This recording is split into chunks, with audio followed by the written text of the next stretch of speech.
हाय नमस्कार, सत श्री अकाल टू ऑल ऑफ यू। सो हमें सारे कल्चर को लेते हुए मैं इसलिए ग्रीटिंग करती हूँ या ग्रीट करती हूँ आपको सारे कल्चर के अकॉर्डिंग। एंड चलो आज स्टार्ट करते हैं ईवीएस को लेके। ये fourth semester Acharya Nagarjuna university, Yogi Varman university and other universities के लिए भी एप्लीकेबल है एंड यूजफुल भी है। अगर कोई बच्चा सीटेट के लिए ईवीएस प्रिपेयर कर रहा है तो ऑलमोस्ट ये पेपर को अगर वो पढ़ देता है तो उसके 30 मार्क्स कंप्लीट हो जाएंगे। दैट मीन्स वो ऑलमोस्ट एक आइडिया ले सकता है, बेसिक आइडिया लगा सकता है कि ईवीएस में सीटेट में भी क्या आएगा। तो ये पेपर इसलिए बहुत इंपॉर्टेंट है। चलो स्टार्ट करते हैं, लेट्स स्टार्ट। ये हमारा फर्स्ट क्वेश्चन है, meaning, need, scope of environmental education, जिसमें प्रिंसिपल्स भी आएंगे, गाइडिंग प्रिंसिपल्स, कैरेक्टरिस्टिक्स सब इंक्लूडेड है। तो एक इंफॉर्मेशन पहले है कि जो ऊपर मैंने लिखा है फिनिश नेशनल कमीशन, ये बाद में पढ़ेंगे, उससे पहले ये पॉइंट देख लो जो पॉइंट 1 है, फर्स्ट है, environmental education enables learner to develop a structure of knowledge about the world and seek knowledge that they can use and develop throughout their lives and participate in a sustainable future. Sustainable means balanced future. To need to fulfil the need of a balance life, ये होता है balance life. अगर आपको balance life चाहिए होता है तो आप क्या करते हो, एवरी चीज़ को, एवरी वर्क को, परफॉर्मेंस को, सब कुछ बैलेंस वे में करना पसंद करते हो, तो इसको बोलते हैं sustainable development.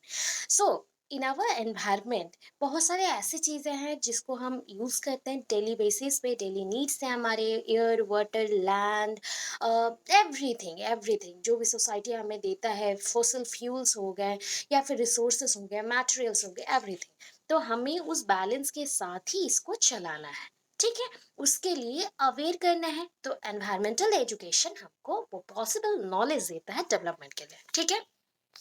The wave of environmental concern swept out country since the Bhopal disaster 1984। ये कब सबके सामने आया पता है? जब भोपाल में एक गैस ट्रेजिडी हुआ या डिजास्टर हुआ, उस पॉइंट से लेके ये बहुत ज़्यादा कंसर्न का पॉइंट आ गया कि एनवायरमेंटल एजुकेशन को लोगों के सामने रखना, अवेयर करना है, ठीक है। अभी चलते हैं ऊपर, क्या मेंशन किए थे, द फिनिश नेशनल कमीशन। ये कमीशन है फिनिश, आप बोलते हो फिनिश, यहाँ पे फिनिश, ठीक है। The Finnish national commission 1974 had said, उन्होंने बोला था तब, environmental education is A way of implementing the goals of environmental protection.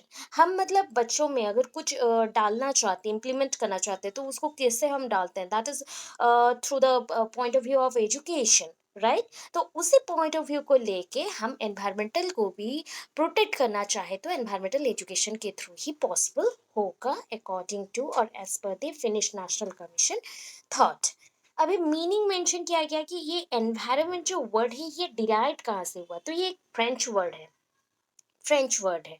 French word में इसको बोला गया है एनवायरोनर, एनवायरोनर, which means encircle और सराउंडिंग। सराउंडिंग मतलब आपके सराउंडिंग में जो चीजें हैं उसको हम बोलते हैं एनवायरमेंट, ठीक है। हमारे सराउंडिंग जो चीजें हैं उसको हम एनवायरमेंट बोलते हैं। तो ये वर्ड फ्रेंच से आया है, फ्रेंच में इसको बोला गया एनवायरोनर। According to environmental education, surroundings में क्या क्या आता है, सराउंडिंग्स में बोथ है living organism plus non living things, non living things. तो दोनों को जब हम कंबाइन कर देते हैं एंड इन दोनों का मिला जुला रिएक्शन जब सबको फील होता है, दैट इज कॉल्ड एनवायरनमेंट, इसको हम सराउंडिंग्स बोलते हैं। तो बहुत सारे फैक्टर्स है, कंडीशन है which also effect this, just like the different type of pollution, bushfire, fire in the jungles or the forest areas, atmospheric pressure, water cycle, atmospheric pressure और atmospheric जो भी conditions हैं वो सारे, सब कुछ environment को क्या करता है, वन काइंड ऑफ इफेक्ट डालता है। ये सारे फैक्टर्स भी है जो एज वेल हमें भी इफेक्ट डालता है। तो यहाँ पे दो डेफिनेशन है, कोई एक याद रख लो। According to S Mishra, environmental education is a process that equips human beings with the awareness of knowledge, skills, attitude and a commitment to improve environment. So environment के लिए हमें क्या करना चाहिए, हमें इम्प्रूवमेंट लाना चाहिए, राइट? एनवायरनमेंट को थोड़े थोड़े पार्ट करके करो। तो एनवायरमेंटल एजुकेशन एक ऐसा प्रोसेस है जिसके थ्रू ह्यूमन बींग्स अवेयर होते हैं, उनको नॉलेज मिलता है, उनको स्किल्स मिलता है, उनको एटीट्यूड मिलता है एंड कमिटमेंट लेते हैं वो कि एनवायरनमेंट को वो प्रोटेक्ट करेंगे। आर एस शर्मा ने क्या बोला, environmental education refers to the awareness of the physical and cultural environment and perceive its relevance for the real life situation. तो हम कल्चरल एंड फिजिकल एनवायरनमेंट को प्रोटेक्ट करेंगे, उससे जो मिलेगा उसके साथ चलेंगे सो दैट रियल लाइफ में उसको यूज कर सके।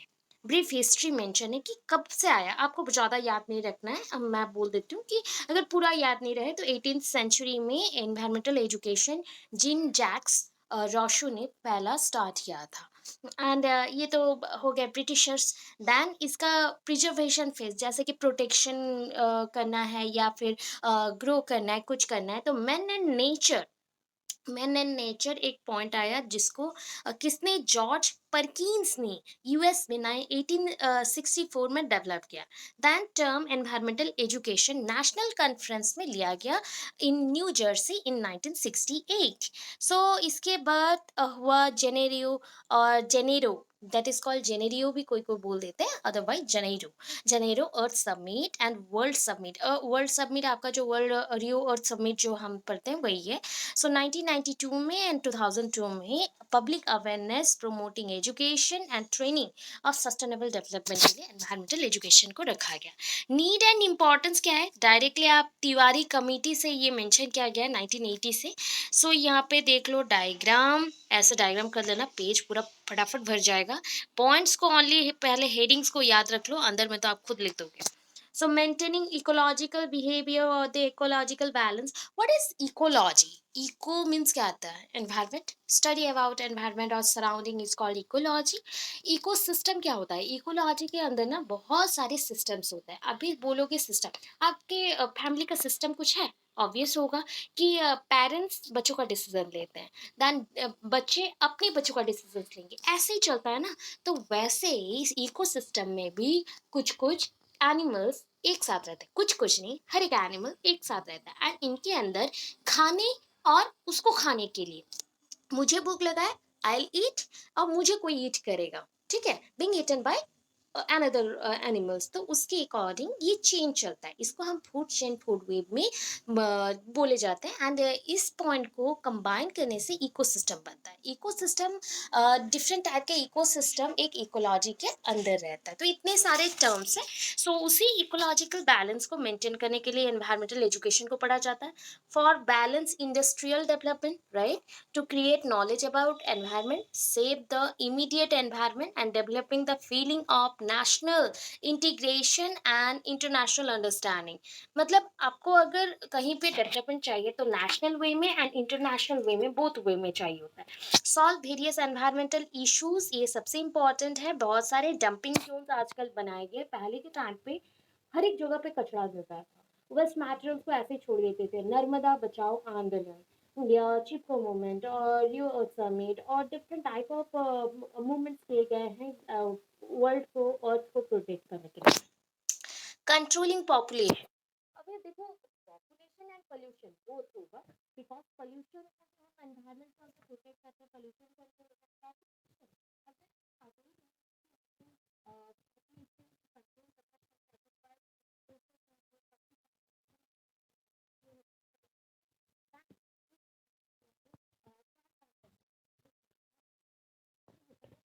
then they go conserving the flora।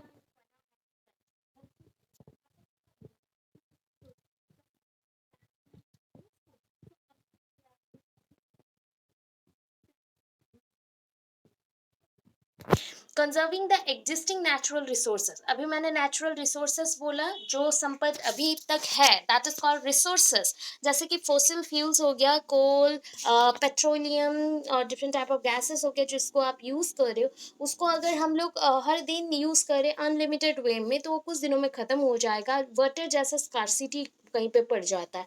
वैसे अगर हम इलेक्ट्रिसिटी बहुत ज़्यादा यूज़ करें, सेविंग एनर्जी का बिल्कुल ना सोचें।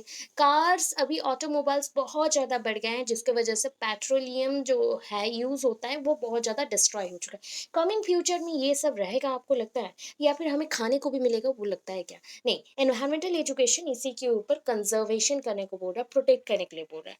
ये होता है नीड। अभी इसके प्रिंसिपल्स हैं, हमें क्यों करना चाहिए या फिर इसके थ्रू क्या कर सकते हैं ना। ई का मतलब होता है environmental education should emphasise our interdependence with other people, other species, planet as a whole. हम लोग ना एक दूसरे के ऊपर डिपेंडेंट है। एक स्पीसीज जैसे कि बोल सकते हैं, हम एक स्पीसीज है ह्यूमन स्पीसीज, हम प्लांट स्पीसीज के ऊपर भी डिपेंडेंट है। प्लांट स्पीसीज अगेन बोल सकते हैं सनलाइट के ऊपर डिपेंडेंट है। प्लांट स्पीसीज के ऊपर गोट स्पीसीज भी डिपेंडेंट है, गोट के ऊपर टाइगर स्पीसीज डिपेंडेंट है। तो हम लोग सारे ना इंटरडिपेंडेंट है, एक दूसरे के ऊपर डिपेंड करते हैं, इसी से हमारा इकोसिस्टम बनता है। तो ये हो गया फर्स्ट। सेकंड आया environmental education should involve everyone, सबको जोड़ता है एक साथ। Environmental education must not be taught in vacuum, हवा में से बातें नहीं करता, बहुत सारे पॉइंट्स को लेता है वो। Teachers must be good role model for their student. Teacher को एनवायरमेंटल एजुकेशन में सबसे पहला चीज है, टीचर को एक अच्छा टीचर बनना पड़ेगा, उसी को ये देख के स्टूडेंट्स बहुत कुछ सीख लेंगे। स्कोप ऑफ एनवायरमेंटल एजुकेशन, यही हमारा गाइडिंग प्रिंसिपल्स भी है। सो आपको अभी जो जो पढ़ाया गया नीड एंड इम्पोर्टेंस में वही सारे ही हैं कि क्या कर सकते हैं। Focus on current and potential environmental situation, लोगों को अवेयर करना है कि अभी के टाइम पे सिचुएशन कौन सा खराब चल रहा है, कौन से वे पे चल रहा है, उसको करेक्ट कैसे करें। Promote the values of necessity, जो चीज़ें हमें बहुत चाहिए, रिसोर्सेज चाहिए, उसके ऊपर अवेयर होना इंटरनेशनल एंड नेशनल और लोकल लेवल पे। Explicitly consider environmental aspects in plans और the transfer of development and growth. अगर हम देख रहे हैं कि किसी चीज़ को हम बहुत ज़्यादा यूज़ कर रहे हैं, sorry for the train sound, because अभी गाड़ी जा रहा है, सो सॉरी। ओके, तो मैं अगर बोलूँ कि हमारा अगर ग्रोथ एंड डेवलपमेंट करना है तो एक दूसरे के साथ ही हमारा ग्रोथ एंड डेवलपमेंट करना पड़ेगा, फोस्टर करना पड़ेगा different type of positive attitudes को, लर्नर्स को पढ़ना पड़ेगा एनवायरमेंटल एजुकेशन के ऊपर। डेवलपमेंट शुड स्टूडेंट्स, डेवलपमेंट किसके थ्रू हो सकता है, थ्रू स्टूडेंट्स, एंड ये साइकोलॉजिकली होना चाहिए, दिमागी तौर पे हमें डेवलप्ड होना है, सो दैट हमारा जब दिमाग या फिर साइकोलॉजी के बेस पे हम डेवलप करें, सो हम ग्रो करेंगे। We should need to grow ना।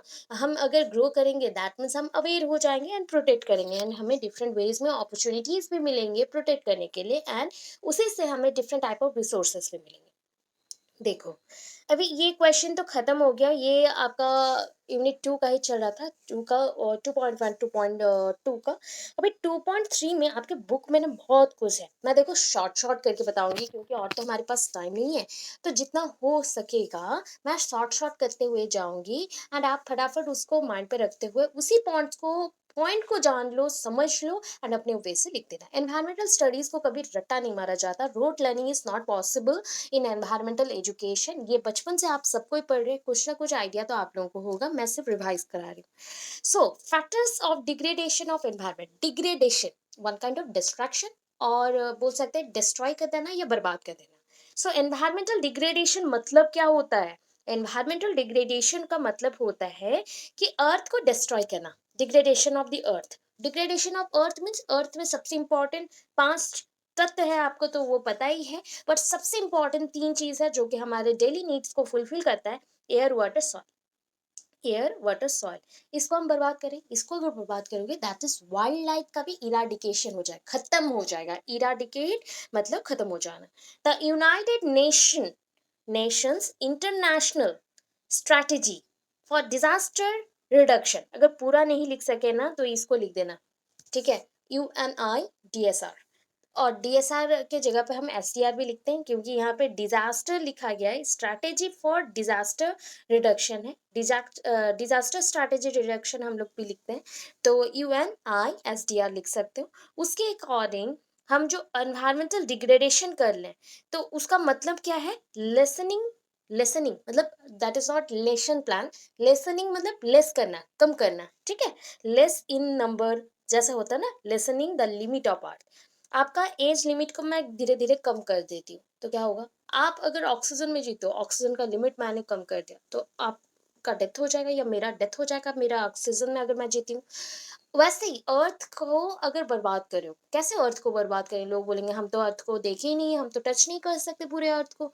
तो हम क्या कर रहे हैं ना, हम वाटर, सॉइल एंड लैंड को स्पॉइल कर रहे हैं, डिस्ट्रॉय करते हैं। तो वही होता है अर्थ डिग्रेडेशन और डिग्रेडेशन ऑफ एनवायरनमेंट। बहुत सारे फैक्टर्स एंड बुक में इसको स्टोरी बनाया गया है। अभी देखो मैं ओनली एग्जांपल्स दूंगी एंड एग्जांपल्स को एक्सप्लेन आप करेंगे।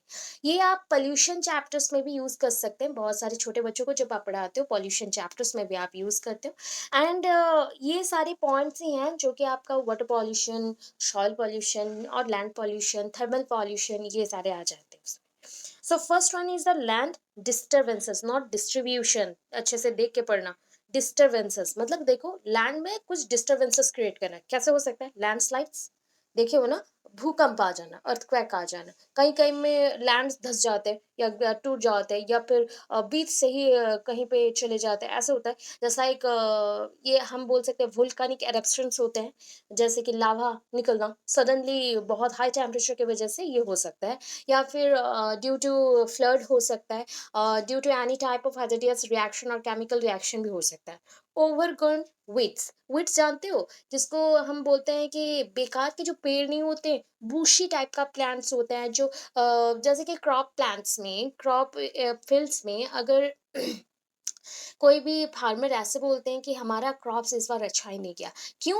बिकॉज़ वीड्स बहुत ज़्यादा थे। तो दैट मीन्स हो गया वो, मतलब एक्स्ट्रा जो प्लांट्स हैं, बुशी प्लांट्स हैं, वो ज़रूरत नहीं है बट पूरा ओवरग्रोन हो गया। कैसे? तो पानी से वो ओवरग्रोन हो जा रहा है, ज़्यादा बढ़ जा रहा है। एक्सेसिव ड्वेलिंग, अच्छा ड्वेलिंग मीन्स होता है चरना। अगर गोट एंड मैं जितने भी चरने वाले एनिमल्स हैं just like cows and buffalo, सबको मैं वहाँ छोड़ दूँ, तो लैंड का जो भी मिनरल्स हैं, थिंग्स हैं, सब तो डिस्ट्रॉय हो जाएगा ना, प्लांट्स नहीं रहेंगे। Spreading of harmful chemicals, always ना फार्मर्स क्या करते हैं, अननोइंगली बहुत सारे केमिकल्स को स्प्रेड करते हैं। प्लस जो भी चिमनीज हैं उसका तो पोल्यूशन जाता है, बट प्लांट्स का जो भी केमिकल डिस्ट्रॉय वाला केमिकल्स होता है या फिर जो एक्सेसिव केमिकल्स रहता है उसको पानी में या फिर फील्ड्स में छोड़ दिया जाता है वहाँ पे, और सॉइल।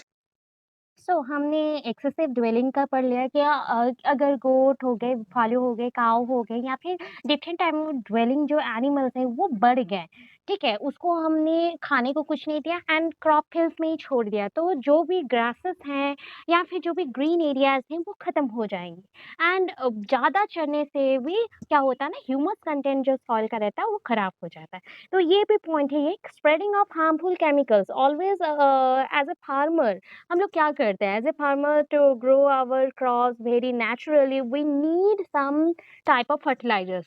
बट ये फर्टिलाइजर्स अगर केमिकल वेस्ट हो तो क्या होगा? केमिकल स्प्रेडिंग से बहुत ही अच्छे प्लांट्स भी ग्रो नहीं करते हैं एंड एनिमल्स प्लस जो भी इंसेक्ट्स रहते हैं, पेस्ट रहते हैं, वो तो मरते हैं, प्लस जो यूजफुल चीजें भी रहते हैं, जो इंसेक्ट्स रहते हैं, जो भी हार्मफुल नहीं है, वो भी डेथ हो जाता है। देन इराडिकेशन ऑफ स्पीसीज मैंने अभी बोला, जैसे कि बहुत सारे एनिमल्स अभी डेथ हो जा रहा है ड्यू टू इवोल्यूशन हम उसको बोलते हैं, बट ये ड्यू टू एनवायरनमेंट हो सकता है, केमिकल्स हो सकते हैं, डिफरेंट टाइप ऑफ वेस्टेज हो सकता है या harmful effects of UV rays भी हो सकता है। सो ये हो गया पॉल्यूशन का। देखो मैंने बोला था शॉर्टकट में जरूर मैं समझाऊंगी कि पॉल्यूशन क्या है।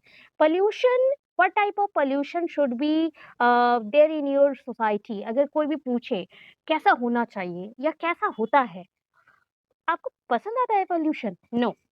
Pollution is one kind of any type of damage to our environment, any type of damage to our surroundings, to our plants, to our human beings. जितने भी थिंग्स है, लिविंग नॉन लिविंग थिंग्स, सबको pollution क्या करता है? Harm करता है। So there are 5 type of pollution, ठीक है? एक और एक एक्स्ट्रा है थर्मल पोल्यूशन भी, बट उसको नहीं करेंगे तो भी चलेगा, जो कि रेडिएशन का ही एक सब पार्ट से बोल सकते हैं। लैंड पोल्यूशन, तो लैंड पोल्यूशन क्यों होता है ये तो आपने देख लिया, landslides, overgrown weeds, excessive dwelling, spreading of harmful chemicals from the plants और बाय एनी पर्सन्स, ये सब यहाँ पे हो गया। एयर पोल्यूशन क्या है? एनी टाइप ऑफ डैमेज और any type of excessive chemical particles और एक्सेसिव एक्सप्लोसिव और explode particles in the environment, अगर एयर में ज़्यादा आ जाए एटमॉस्फेयर में, पोल्यूशन क्रिएट करेगा।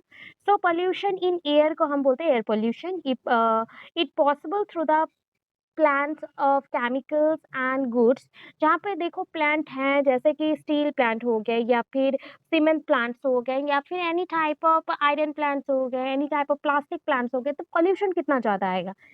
वहाँ पे जो भी कार्बन मोनोऑक्साइड, कार्बन डाइऑक्साइड है, उसके एमिशन से भी खत्म हो जाएंगे, सब कुछ आसपास बर्बाद होगा। प्लस डिफरेंट टाइप ऑफ जो प्लास्टिक हम लोग यूज करते हैं एंड पॉलीथीन को ऐसे ही छोड़ देते हैं।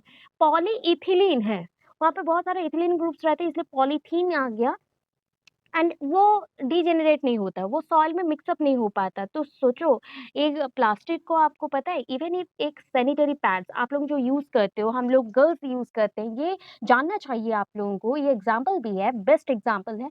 If you use plastic padded something, अगर प्लास्टिक के कोई भी सामान यूज़ करते हो या प्लास्टिक पैड्स यूज़ करते हो या प्लास्टिक कोटेड मटेरियल्स को यूज़ करते हो, वो प्लास्टिक 700 साल लगेंगे डीजेनरेट होने में, इतना स्लो प्रोसेस है।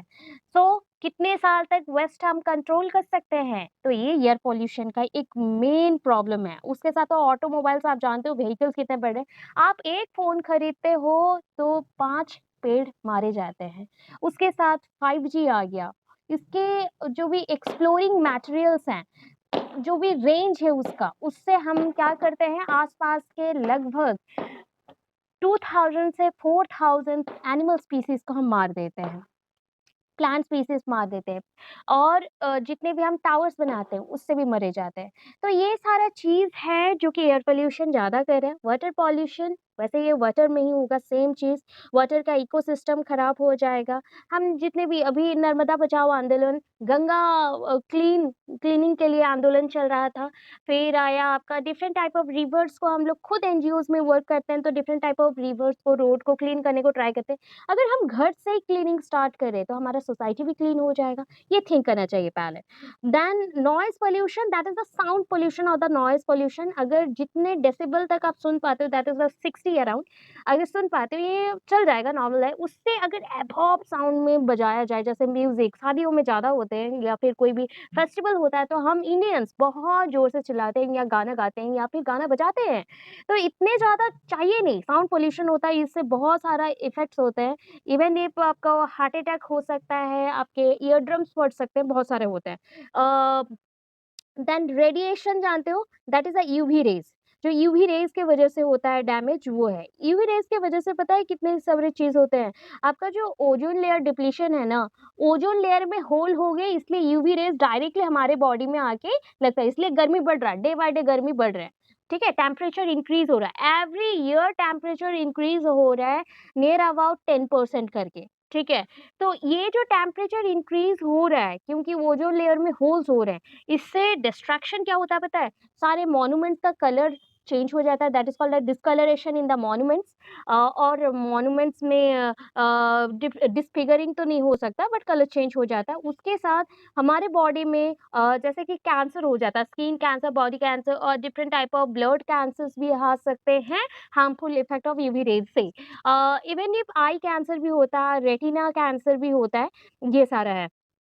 और क्या है, इसका रीज़न अगर देखा जाए कि ओवर पॉपुलेशन क्या होता है, और एक फैक्टर हम देख रहे हैं कि ओवर पॉपुलेशन। अच्छा देखो, day by day population grow कर रहा है, राइट? ये पॉपुलेशन एवरी डे ग्रो कर रहा है। अगर ओवर ग्रो हो गया तो क्या होगा? मैं एक लाइन में लिखी हूँ, इसको 3-4 लाइन आप लोग एक्स्ट्रा करेंगे। मैं आपको सिर्फ समझा रही हूँ। Rapid population growth over land and resources, that means जितना कम रिसोर्सेज, सबको आपको सपोज आपको मैंने 1 क्विंटल कुछ रिसोर्सेज दिया, खाम, चावल, दाल ये सब दिया, आपको चलाना है। बट पॉपुलेशन है near about 1000 people. 1000 people hardly maximum to maximum कितना दिन? 10 डेज़ खा सकता है। उससे ज़्यादा तो नहीं होगा ना, उससे ज़्यादा तो हो ही नहीं सकता कम खाने से भी। तो सोचो, इतना कम पॉपुलेशन, पूरे पॉपुलेशन को सॉरी इतना कम रिसोर्सेज में अगर पॉपुलेशन और 10,000 और 1 लाख 1 करोड़ हम कर दें, तो क्या होगा? एक आपको पता चला कि कम रिसोर्सेस होंगे एंड बहुत सारे पॉपुलेशन बढ़ जाएगा तो रिसोर्सेस खत्म हो जाएंगे एंड लोगों को कुछ नहीं मिलेगा। तो ये होता है ओवर पॉपुलेशन, जो कि अभी भी कंटिन्यू हो रहा है। हमारे इंडिया में तो बहुत ज़्यादा ओवर पॉपुलेशन है। लैंडफिल्स आते हैं, लैंडफिल्स होते हैं जैसे कि waste of different zones, waste material from the different plants, industries, factories, hospitals, कहीं पे भी ना जस्ट लाइक हम लोग ऐसे ही फेंक देते हैं। तो आप देखिए वो राउरकेला, संबलपुर, बहुत सारे एरिया में, इवन इंडिया के बहुत सारे जोन ऐसे हैं जहाँ पे ना कचड़े रास्ते में ही फेंके जाते हैं रोड साइड्स में एंड डंपिंग जोन्स नहीं होता। तो वो डिस्ट्रॉय कैसे होगा अगर ऐसे ही फेंक देते हैं? मैक्सिमम टाइम ये डिस्ट्रॉय नहीं होता है एंड उसी से ही पानी, जब बारिश होता है या फिर फ्लड होता है, उसी पानी में मिक्स होके फिर वो ही सप्लाई होता है एंड उसी से ही इन्फेक्शन क्रिएट होता है। बहुत सारे डिजीज होते हैं, water borne disease, infections, body reactions, बहुत कुछ होता है। डिफॉरेस्टेशन मतलब होता है कटिंग डाउन ऑफ ट्रीज, मतलब फॉरेस्ट को हम बर्बाद कर रहे हैं। ड्यू टू आवर नीड हम लोग क्या करते हैं, पेड़ काट देते हैं। तो ऑक्सीजन कहाँ से मिलेगा हमें? तो ये है एक चीज। मैं आपको हिंट दे रही हूँ बस, क्या क्या लिख सकते हो इसको आप मल्टीपल क्वेश्चंस के लिए यूज कर सकते हो। कुछ नहीं आ रहा है, ईवीएस बच्चे सब कुछ लिख लेते हैं। आपको ये पता होना चाहिए क्योंकि ईवीएस ऐसा सब्जेक्ट है जो कि हम लोग क्लास 3 से पढ़ते आ रहे हैं एंड कंटिन्यू अभी तक चल रहा है स्टिल। नेचुरल कॉजेस, ये होता है नेचुरल जो कैलामिटीज होते हैं वही है। अर्थक्वेक्स हो गए या फिर टाइडल वेव्स, बहुत ज्यादा तूफानी वाला पानी आ गया, या फिर टॉर्नेडो, या फिर जस्ट लाइक स्टॉर्म्स हो गए, तूफान हो गया, तूफान के साथ बारिश, वाइल्ड फायर्स हो गए, जैसे जंगल में आग लग जाना। अभी ऑस्ट्रेलिया में हुआ था 1 साल पहले ही एंड ये 3 मंथ्स तक ऐसे ही आग थे वहां पे। एनिमल सब रोड पे आ गए थे, रोड पे आके मतलब पानी के लिए वो लोग ह्यूमंस को ऐसे हक करके पानी पानी जैसा जेस्चर दे रहे थे। तो ये सब थिंक करो कि कितना मतलब स्कार्सिटी हो गया था वाटर का, क्योंकि वहाँ पे इतने आग लग गए थे, बढ़ गए थे इस वजह से। अभी आग का भी रीजन है, मैं थोड़ा बहुत बोलूंगी फॉरेस्ट फायर क्या क्या होता है, हल्का फुल्का बोलूंगी। अभी देखो इफेक्ट ऑफ ईडी, मतलब हम अगर एनवायरमेंटल डिग्रेडेशन देखते हैं तो क्या क्या और इफेक्ट होगा। जैसे कि impact on human health issues होंगे। एग्जांपल्स दे देना, just like water borne disease में आता है, वाटर के थ्रू जो होता है प्रॉब्लम, कोलेरा, डायरिया हम जिसको बोल सकते हैं, टाइफॉइड, मलेरिया, साफ पानी में डेंगू मलेरिया के मच्छर पैदा होते हैं, बर्न करते हैं, तो वो सब एग्जाम्पल दे सकते हो। Loss of biodiversity, biodiversity, bio means living, living organisms में डाइवर्सिटी, वैरायटी, तो स्पीसीज वेराइटीज है ये, उसमें भी बहुत स्पीसीज मर जाते हैं, डिस्ट्रॉय हो जाते हैं। ओजोन लेयर डिप्लीशन हो रहा है, ओजोन लेयर में होल्स हो जा रहे हैं। लॉस ऑफ टूरिज्म इंडस्ट्री, अगर मैं देखूं कि जगह नहीं है इंडिया में, अगर हम सारे इंडस्ट्रियल प्लांट्स ओपन कर दिए तो घूमने के लिए तो कोई स्पेस नहीं रहा ना, तो टूरिज्म प्लेसेस का लॉस हो गया। इकोनॉमिक इम्पैक्ट भी आता है, पैसा नहीं है, हाँ, इकोनॉमिक ग्रोथ नहीं हो रहा है, पॉवर्टी, गरीबी बहुत आता है इसकी वजह से। तो ये हो गया आपका सेकंड क्वेश्चन। अब भी देखो जो आपका इम्पोर्टेंट क्वेश्चन है, ये हमारे एक 2016 के बैच के एक सर ने बनाया था, जो कि मेरे टाइम पे उनका आर्टिकल से मैंने लिया है, बिकॉज ये आर्टिकल बहुत अच्छा था एंड हम लोग सेम बैचमेट हैं, वो पीएचडी कर रहे हैं, तो उनके आर्टिकल से मैं आपको सोची, क्योंकि उन्होंने बेस्ट पॉइंट लिखा है। क्योंकि हमारे पास टाइम कम था तो मैंने थोड़ा बहुत ऐड किया है, उनके ही पॉइंट्स को मैंने आपको यहाँ पे दिखाने को ट्राई किया। ठीक है, अभी देखो ozone depletion and green house effect क्या होता है। पहले मैं ओजोन डिप्लीशन के बारे में नहीं बताऊंगी, ग्रीन हाउस इफेक्ट बोलूंगी, उसमें क्या क्या पॉइंट्स है वो देख लेना। अभी टाइम शॉर्टेज था इसलिए इसको मैंने आपके बुक से नहीं पढ़ा है, बुक में अभी 10-15 पेज का था, उतना नहीं कर सकते हम लोग, शॉर्टकट में जाएंगे। एक लॉन्ग क्वेश्चन के हिसाब से भी एक आ सकता है, इसी वजह से मुझे थोड़ा सा डिटेल करना पड़ा। क्या क्या क्वेश्चन है देखो, हमने क्या क्या यहाँ पे डिस्कशन करने वाले हैं। When we discuss about the green house effect we need to know the following things, हमें कुछ कुछ चीजें जानना चाहिए। क्या क्या? What is green house effect, पहला क्वेश्चन, एंड उसका process, what are the causes of the green house effect and what are the consequences, उसके रिजल्ट्स क्या आएंगे ग्रीन हाउस इफेक्ट के। Can we control the green house effect, क्या हम control कर सकते हैं ग्रीन हाउस इफेक्ट को? अभी देखो फर्स्ट ऑफ ऑल हम ग्रीन हाउस इफेक्ट क्या है वो पढ़ते हैं। ठीक है, green house effect is a natural process, ये एक नेचुरल प्रोसेस है that warms the earth surface. Green house effect से क्या होता है, अर्थ सरफेस में टेम्परेचर इंक्रीज होता है, वार्म अप हो जाता है वो ज्यादा। The sun energy reaches the earth atmosphere, अगर मैं देखूं सन का जो एनर्जी है ये रीच करने में लगभग 8 मिनट्स लगता है। ठीक है, मतलब इतना ज़्यादा वो टेम्परेचर हाई रहता है, अभी के टाइम के लिए बोल रही हूँ, ग्रीन हाउस इफ़ेक्ट की वजह से, तो वो री-रेडिएट करना स्टार्ट करता है। री-रेडिएट, जैसे कि थिंक कर लो, ये अर्थ सरफेस है, ठीक है? ये अर्थ सरफेस है, यहाँ पे सन है, हमारा सन है ये, सनलाइट यहाँ पे आके गिर रहा है, ठीक है? सनलाइट ऐसे यहाँ पे गिर रहा है, सनलाइट गिरा, नॉर्मल जितना गिरना चाहिए गिर रहा है, बट ये लाइट के अंदर ऑलमोस्ट हम बोल सकते हैं 30% ऑफ द एनर्जी हम क्या करते हैं, अर्थ के अंदर एब्जॉर्ब कर लेते हैं, बाकी क्या होगा, रेडिएट आउट। जैसे कि आप रिफ्रैक्शन डिफ्रैक्शन पढ़े हो, रिफ्रैक्टिव इंडेक्स भी पढ़े हो, वही है, कुछ चीजें एब्जॉर्ब हो जाते हैं, बाकी जो नहीं चाहिए वो रेडिएट आउट हो जाते हैं, क्लाउड्स के थ्रू एब्जॉर्ब हो जाते हैं ये चीज, ठीक है? तो ग्रीन हाउस इफेक्ट की वजह से ये टेम्परेचर इंक्रीज हो रहा है डे बाय डे, तो प्लैनेट्स का टेम्परेचर इंक्रीज हो जाएगा, तो क्या होगा, हाउ, GHE मतलब घी नहीं है, यहाँ पे ग्रीन हाउस इफेक्ट को शॉर्ट फॉर्म में लिखा गया है GHE। इस आर्टिकल के ऊपर हम काम कर रहे थे, ये हमारे एमएससी पीरियड का आर्टिकल नहीं था, हमारे जो सीनियर थे एमएससी पीरियड में वो लोग वर्क कर रहे थे, उनके साथ ही हम लोग काम कर रहे थे। एंड ये पब्लिश भी हुआ था कोलकाता की तरफ से, हमारा आर्टिकल पब्लिश हुआ था, मेरा आर्टिकल आया था एमएससी का, कोलकाता की ही तरफ से पब्लिश हुआ था। वैसे इनका भी ये आर्टिकल पब्लिश हुआ था 2016 के टाइम पे, एंड उसी आर्टिकल के अकॉर्डिंग हमने ये बनाया है, ठीक है, जो आपके लिए बेस्ट होगा, इजी वर्ड्स में था। तो how green house effect is useful, कैसे यूजफुल होते हैं, without green house effect we can not survive. आपको पता है, अगर ज्यादा हो जाए कोई चीज तो बुरा होता है, अगर लिमिटेड हो तो वो बुरा नहीं होता। तो we can not survive in the planet without greenhouse effect because the absorbed energy warms the atmosphere। जो absorbed किया गया है एनर्जी को, वो एटमोस्फेयर को गर्म करता है, अर्थ सरफेस को भी गर्म करता है। This process maintains the earth temperature, यही प्रोसेस है जिसके थ्रू अर्थ टेम्परेचर मेंटेन होता है at around 33 degree Celsius, warmer than it would otherwise be allowing life on earth to exist। मतलब इतना मेंटेन रहता है ताकि अर्थ पे लाइफ एग्जिस्ट कर सके, okay. So without greenhouse effect, the average temperature of the earth surface is about, अगर greenhouse effect भी नहीं हो तो -18 डिग्री टेम्परेचर चला जाएगा, and rather than the present average of temperature, green house effect की वजह से हल्के फुल्के इफेक्ट से 15 डिग्री सेल्सियस आएगा। ग्रीन हाउस गैसेस में से सबसे इंपॉर्टेंट है कार्बन डाइऑक्साइड, ये याद रखना, बिकॉज ये सीटेट के जो पेपर 1 है, पेपर 1 में ये सीरियसली 1 मार्क का क्वेश्चन रहता है, ग्रीन हाउस इफेक्ट से ओजोन लेयर डिप्लीशन से और एक क्वेश्चन आएगा। इसको हम बोलते हैं बहुत सारे गैसेस हैं, इसलिए ग्रीन हाउस गैसेस जो इफेक्ट करता है, जैसे कार्बन डाइऑक्साइड, ठीक है, फिर आ गया methane CH4, nitrous oxide N2O, ozone O3 and some artificial chemicals also, जो कि आप लोग फ्रीज यूज करते हो, बहुत लोग एसी फ्रीज में रहना पसंद करते हैं, मतलब एसी का हवा खाने एंड फ्रीज का खाना खाना पसंद करते हो, बट आपको पता है आपका बॉडी का हार्मफुल एक्टिविटीज या फिर अनडाइजेशन किस लिए होता है, बिकॉज आप फ्रीज का ही खाना खाते हो, आप ठंडा पानी पीते हो, बहुत सारा सीवियर ब्लड डैमेजेस होते हैं, या फिर ब्लड जो जैसे रेड ब्लड सेल्स है वो डिस्ट्रॉय हो जाते हैं ड्यू टू दिस। सो ये माइंड पे रखो कि अब से सब्जियां, वेजिटेबल्स, फ्रूट्स कभी भी फ्रिज में ना रखो, उससे एक गैस एमिशन होता है, वो है क्लोरोफ्लोरोकार्बन।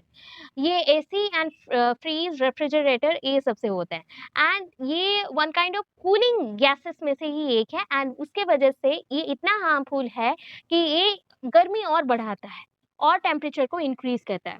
चलो अभी ग्रीन हाउस इफेक्ट को स्टेप वाइज में पढ़ते हैं। Step 1, solar radiation reaches the earth atmosphere, and कुछ तो एब्जॉर्ब हो जाएंगे, कुछ रिफ्लेक्ट होंगे। Step 2, the rest of the sun energy is absorb by the land and oceans and heating the earth, हो गया। स्टेप 3 में क्या होगा, heat radiates from the earth towards the space, जो एब्जॉर्ब हो गया उसमें से भी कुछ रेडिएट हो जाएगा रिफ्लेक्शन के through. Step 4, some of this heat is trapped by the green house gas, इनमें से कुछ हीट क्या होता है, ग्रीन हाउस गैसेस के थ्रू क्या होगा, एब्जॉर्ब हो जाएगा इन द एटमॉस्फेयर, ट्रैप्ड कर लिया जाता है, जैसे किडनैपिंग होता है ना, ये क्या किए, रिफ्लेक्टेड एनर्जी को ट्रैप्ड कर लिए, and keeping the earth warm enough to sustain life, and इसी से अर्थ में लिविंग ऑर्गेनिजम्स रह सकते हैं।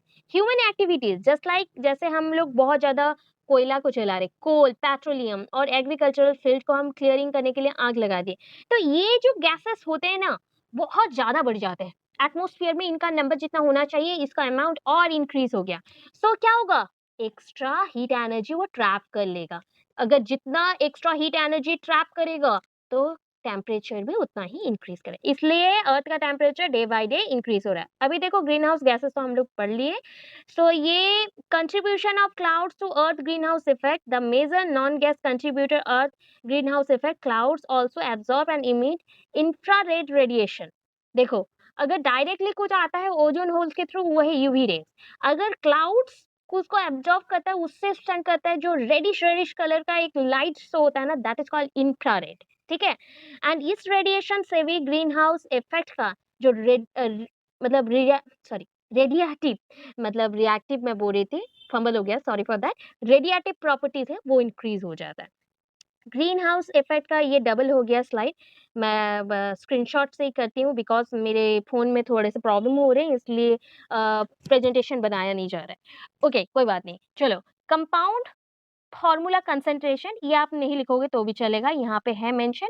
तो कंपाउंड फार्मूला कंसंट्रेशन में क्या क्या है, देखो ये आपका होता है जैसे कि वाटर वेपर और क्लाउड से कितना होना चाहिए, 10 to 50,000। अगर मैं बोलूँ परसेंटेज में, कार्बन डाइऑक्साइड कितना होना चाहिए, 36 to 72%। अगर मैं बोलूँ मीथेन या फिर अगर वाटर का ही कैपेसिटी हम लोग देखें कि वेपर के हिसाब से वो कितना ट्रैप करता है, तो 36 to 72%। अगर कार्बन डाइऑक्साइड आ गया तो ये ऑलमोस्ट होता है 9 to 26%। Methane 1.84 to 9%। Ozone 2 to 8 है, तो ये हो जाता है, एक्चुअली यहाँ पे परसेंटेज वाला लिखिएगा, करेक्ट आएगा 3 to 7%। इतना याद नहीं रहेगा तो आप छोड़ देना। बट कार्बन डाइऑक्साइड सबसे हाईएस्ट में है। क्लाउड्स को हम इतना ज़्यादा काउंट नहीं करते हैं बिकॉज़ एवरीडे क्लाउड्स बहुत होते हैं फॉर्मेशन। सो हम कार्बन डाइऑक्साइड को हाई देखते हैं, इसलिए कार्बन डाइऑक्साइड को ही ऑलवेज़ माना जाता है कि सबसे रिएक्टिव और रेडिएटिव ग्रीन हाउस इफ़ेक्ट का गैस है, हार्मफुल गैस के अंदर।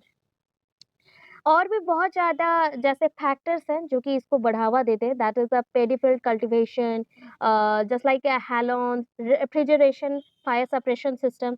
हम जैसे आग कहीं पे बुझाना चाहते हैं तो वहाँ पे भी गैसेस यूज़ करते हैं ना, तो वो सारे गैसेस, फर्टिलाइजर्स, उससे भी गैसेस एमिशन होते हैं। कोल, पेट्रोलियम को जला लिया, तो इसका अगर ग्रीन हाउस गैसेस नंबर्स में इंक्रीज हो गए एंड बहुत ज़्यादा एनर्जी को, टेम्परेचर को ट्रैप्ड कर लिया, दैट मीन्स सनलाइट को ट्रैप्ड कर लिया, तो टेम्परेचर इंक्रीज होगा, उससे क्या होगा पता है? Global warming. तो ये ग्लोबल वार्मिंग का जो क्वेश्चन है ना, उसमें भी आप ऐड कर सकते हो। तो इसका रिजल्ट क्या आएगा बताओ? Less ice and snow. Ice and snow कम हो जाएगा। अभी आपको पता है ना, बहुत सारा आइस जहाँ पे था, आइस के जो लैंड्स थे वो सारे डिस्ट्रॉय हो रहे, वो पानी में कन्वर्ट हो जा रहे।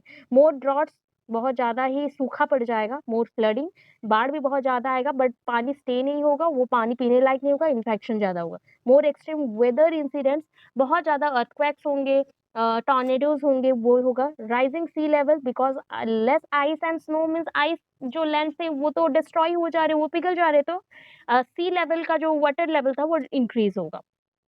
तो इतना लिख दोगे और नहीं लिखना पड़ेगा, इतना बहुत ज़्यादा है। उसी को हमने बार-बार लिखा, उतना काफ़ी है। बार-बार मेंशन किया है। Can we control green house effect?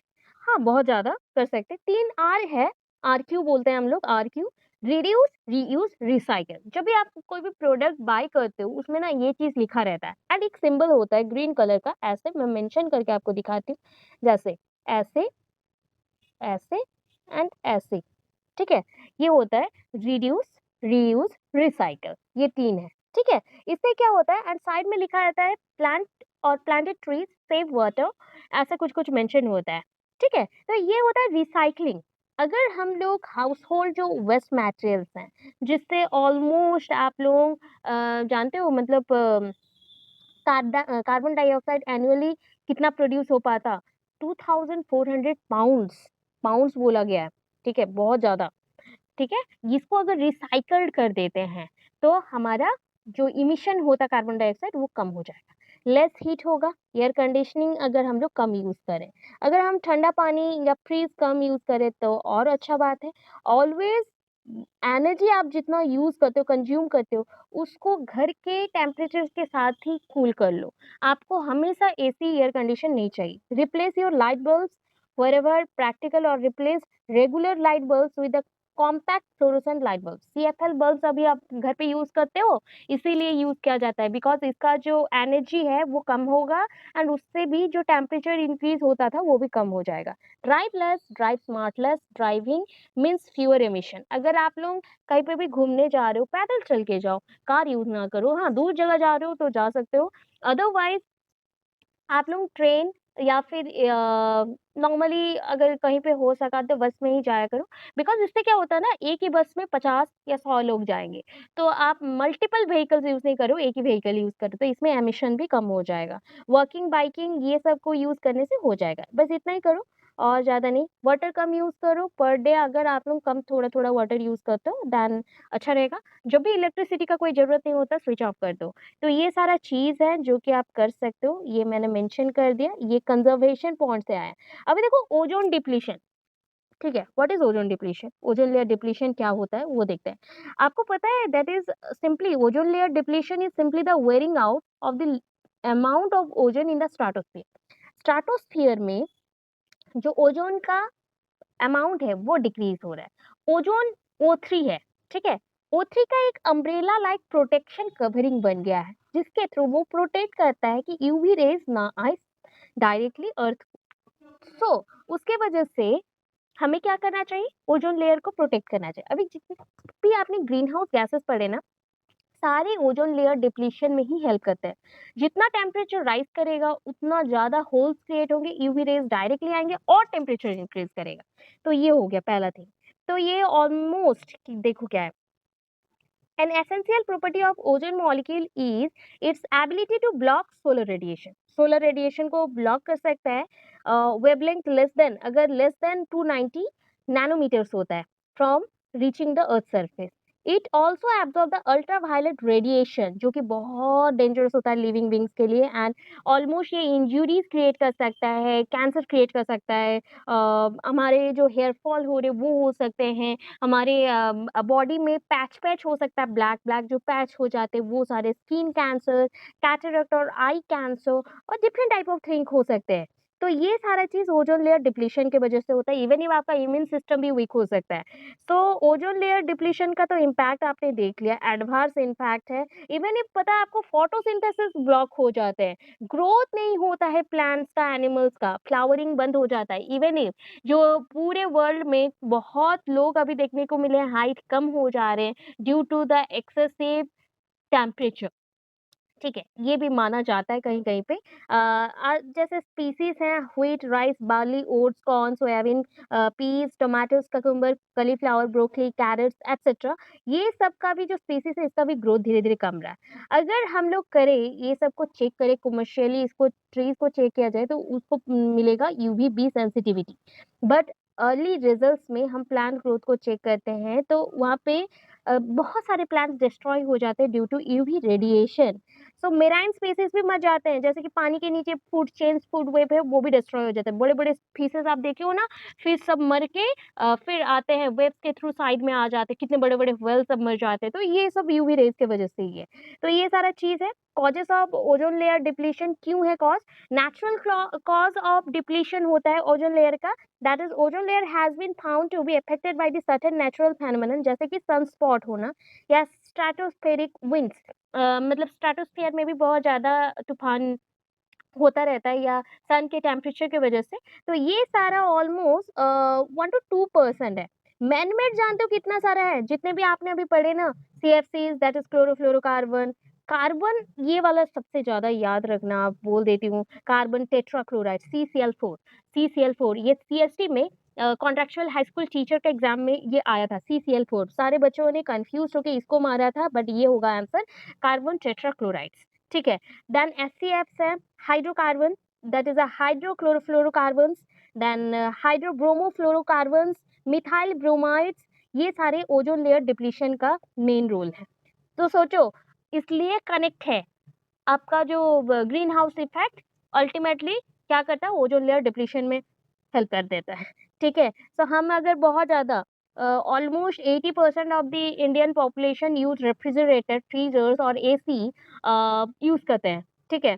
Just like बहुत सारे वैक्यूम क्लीनर्स आप लोग यूज़ करते हो, ड्राई क्लीनिंग एजेंट्स, या फिर आप लोग यूज़ करते हो जस्ट लाइक कपड़े धोने के लिए उसको क्या बोलते हैं? हाँ, वॉशिंग मशीन्स। तो ये सब से भी कुछ-कुछ ना केमिकल्स या कुछ-कुछ गैसेस रिएक्शन में निकलते हैं, एंड यही गैसेस हार्मफुल हैं बहुत ज़्यादा। तो ये सारी चीज़ें हैं, क्लोरोफ्लोरोकार्बन्स को हम लोग बहुत ज़्यादा यूज़ करते हैं। तो ये हो गया, मैं शॉर्टकट में बता दिया आपको, ये एक बार सुन लो, खुद से लिख लेना, हो जाएगा। ज़्यादा आप लोग बुक के ऊपर मत जाओ, क्योंकि सुन के जितना याद रख सकते हो ना, वो बुक से याद नहीं रहता है कभी। बुक से इंटेंसली पढ़ोगे बुक्स को तो याद रहेगा, अदरवाइज़ नहीं।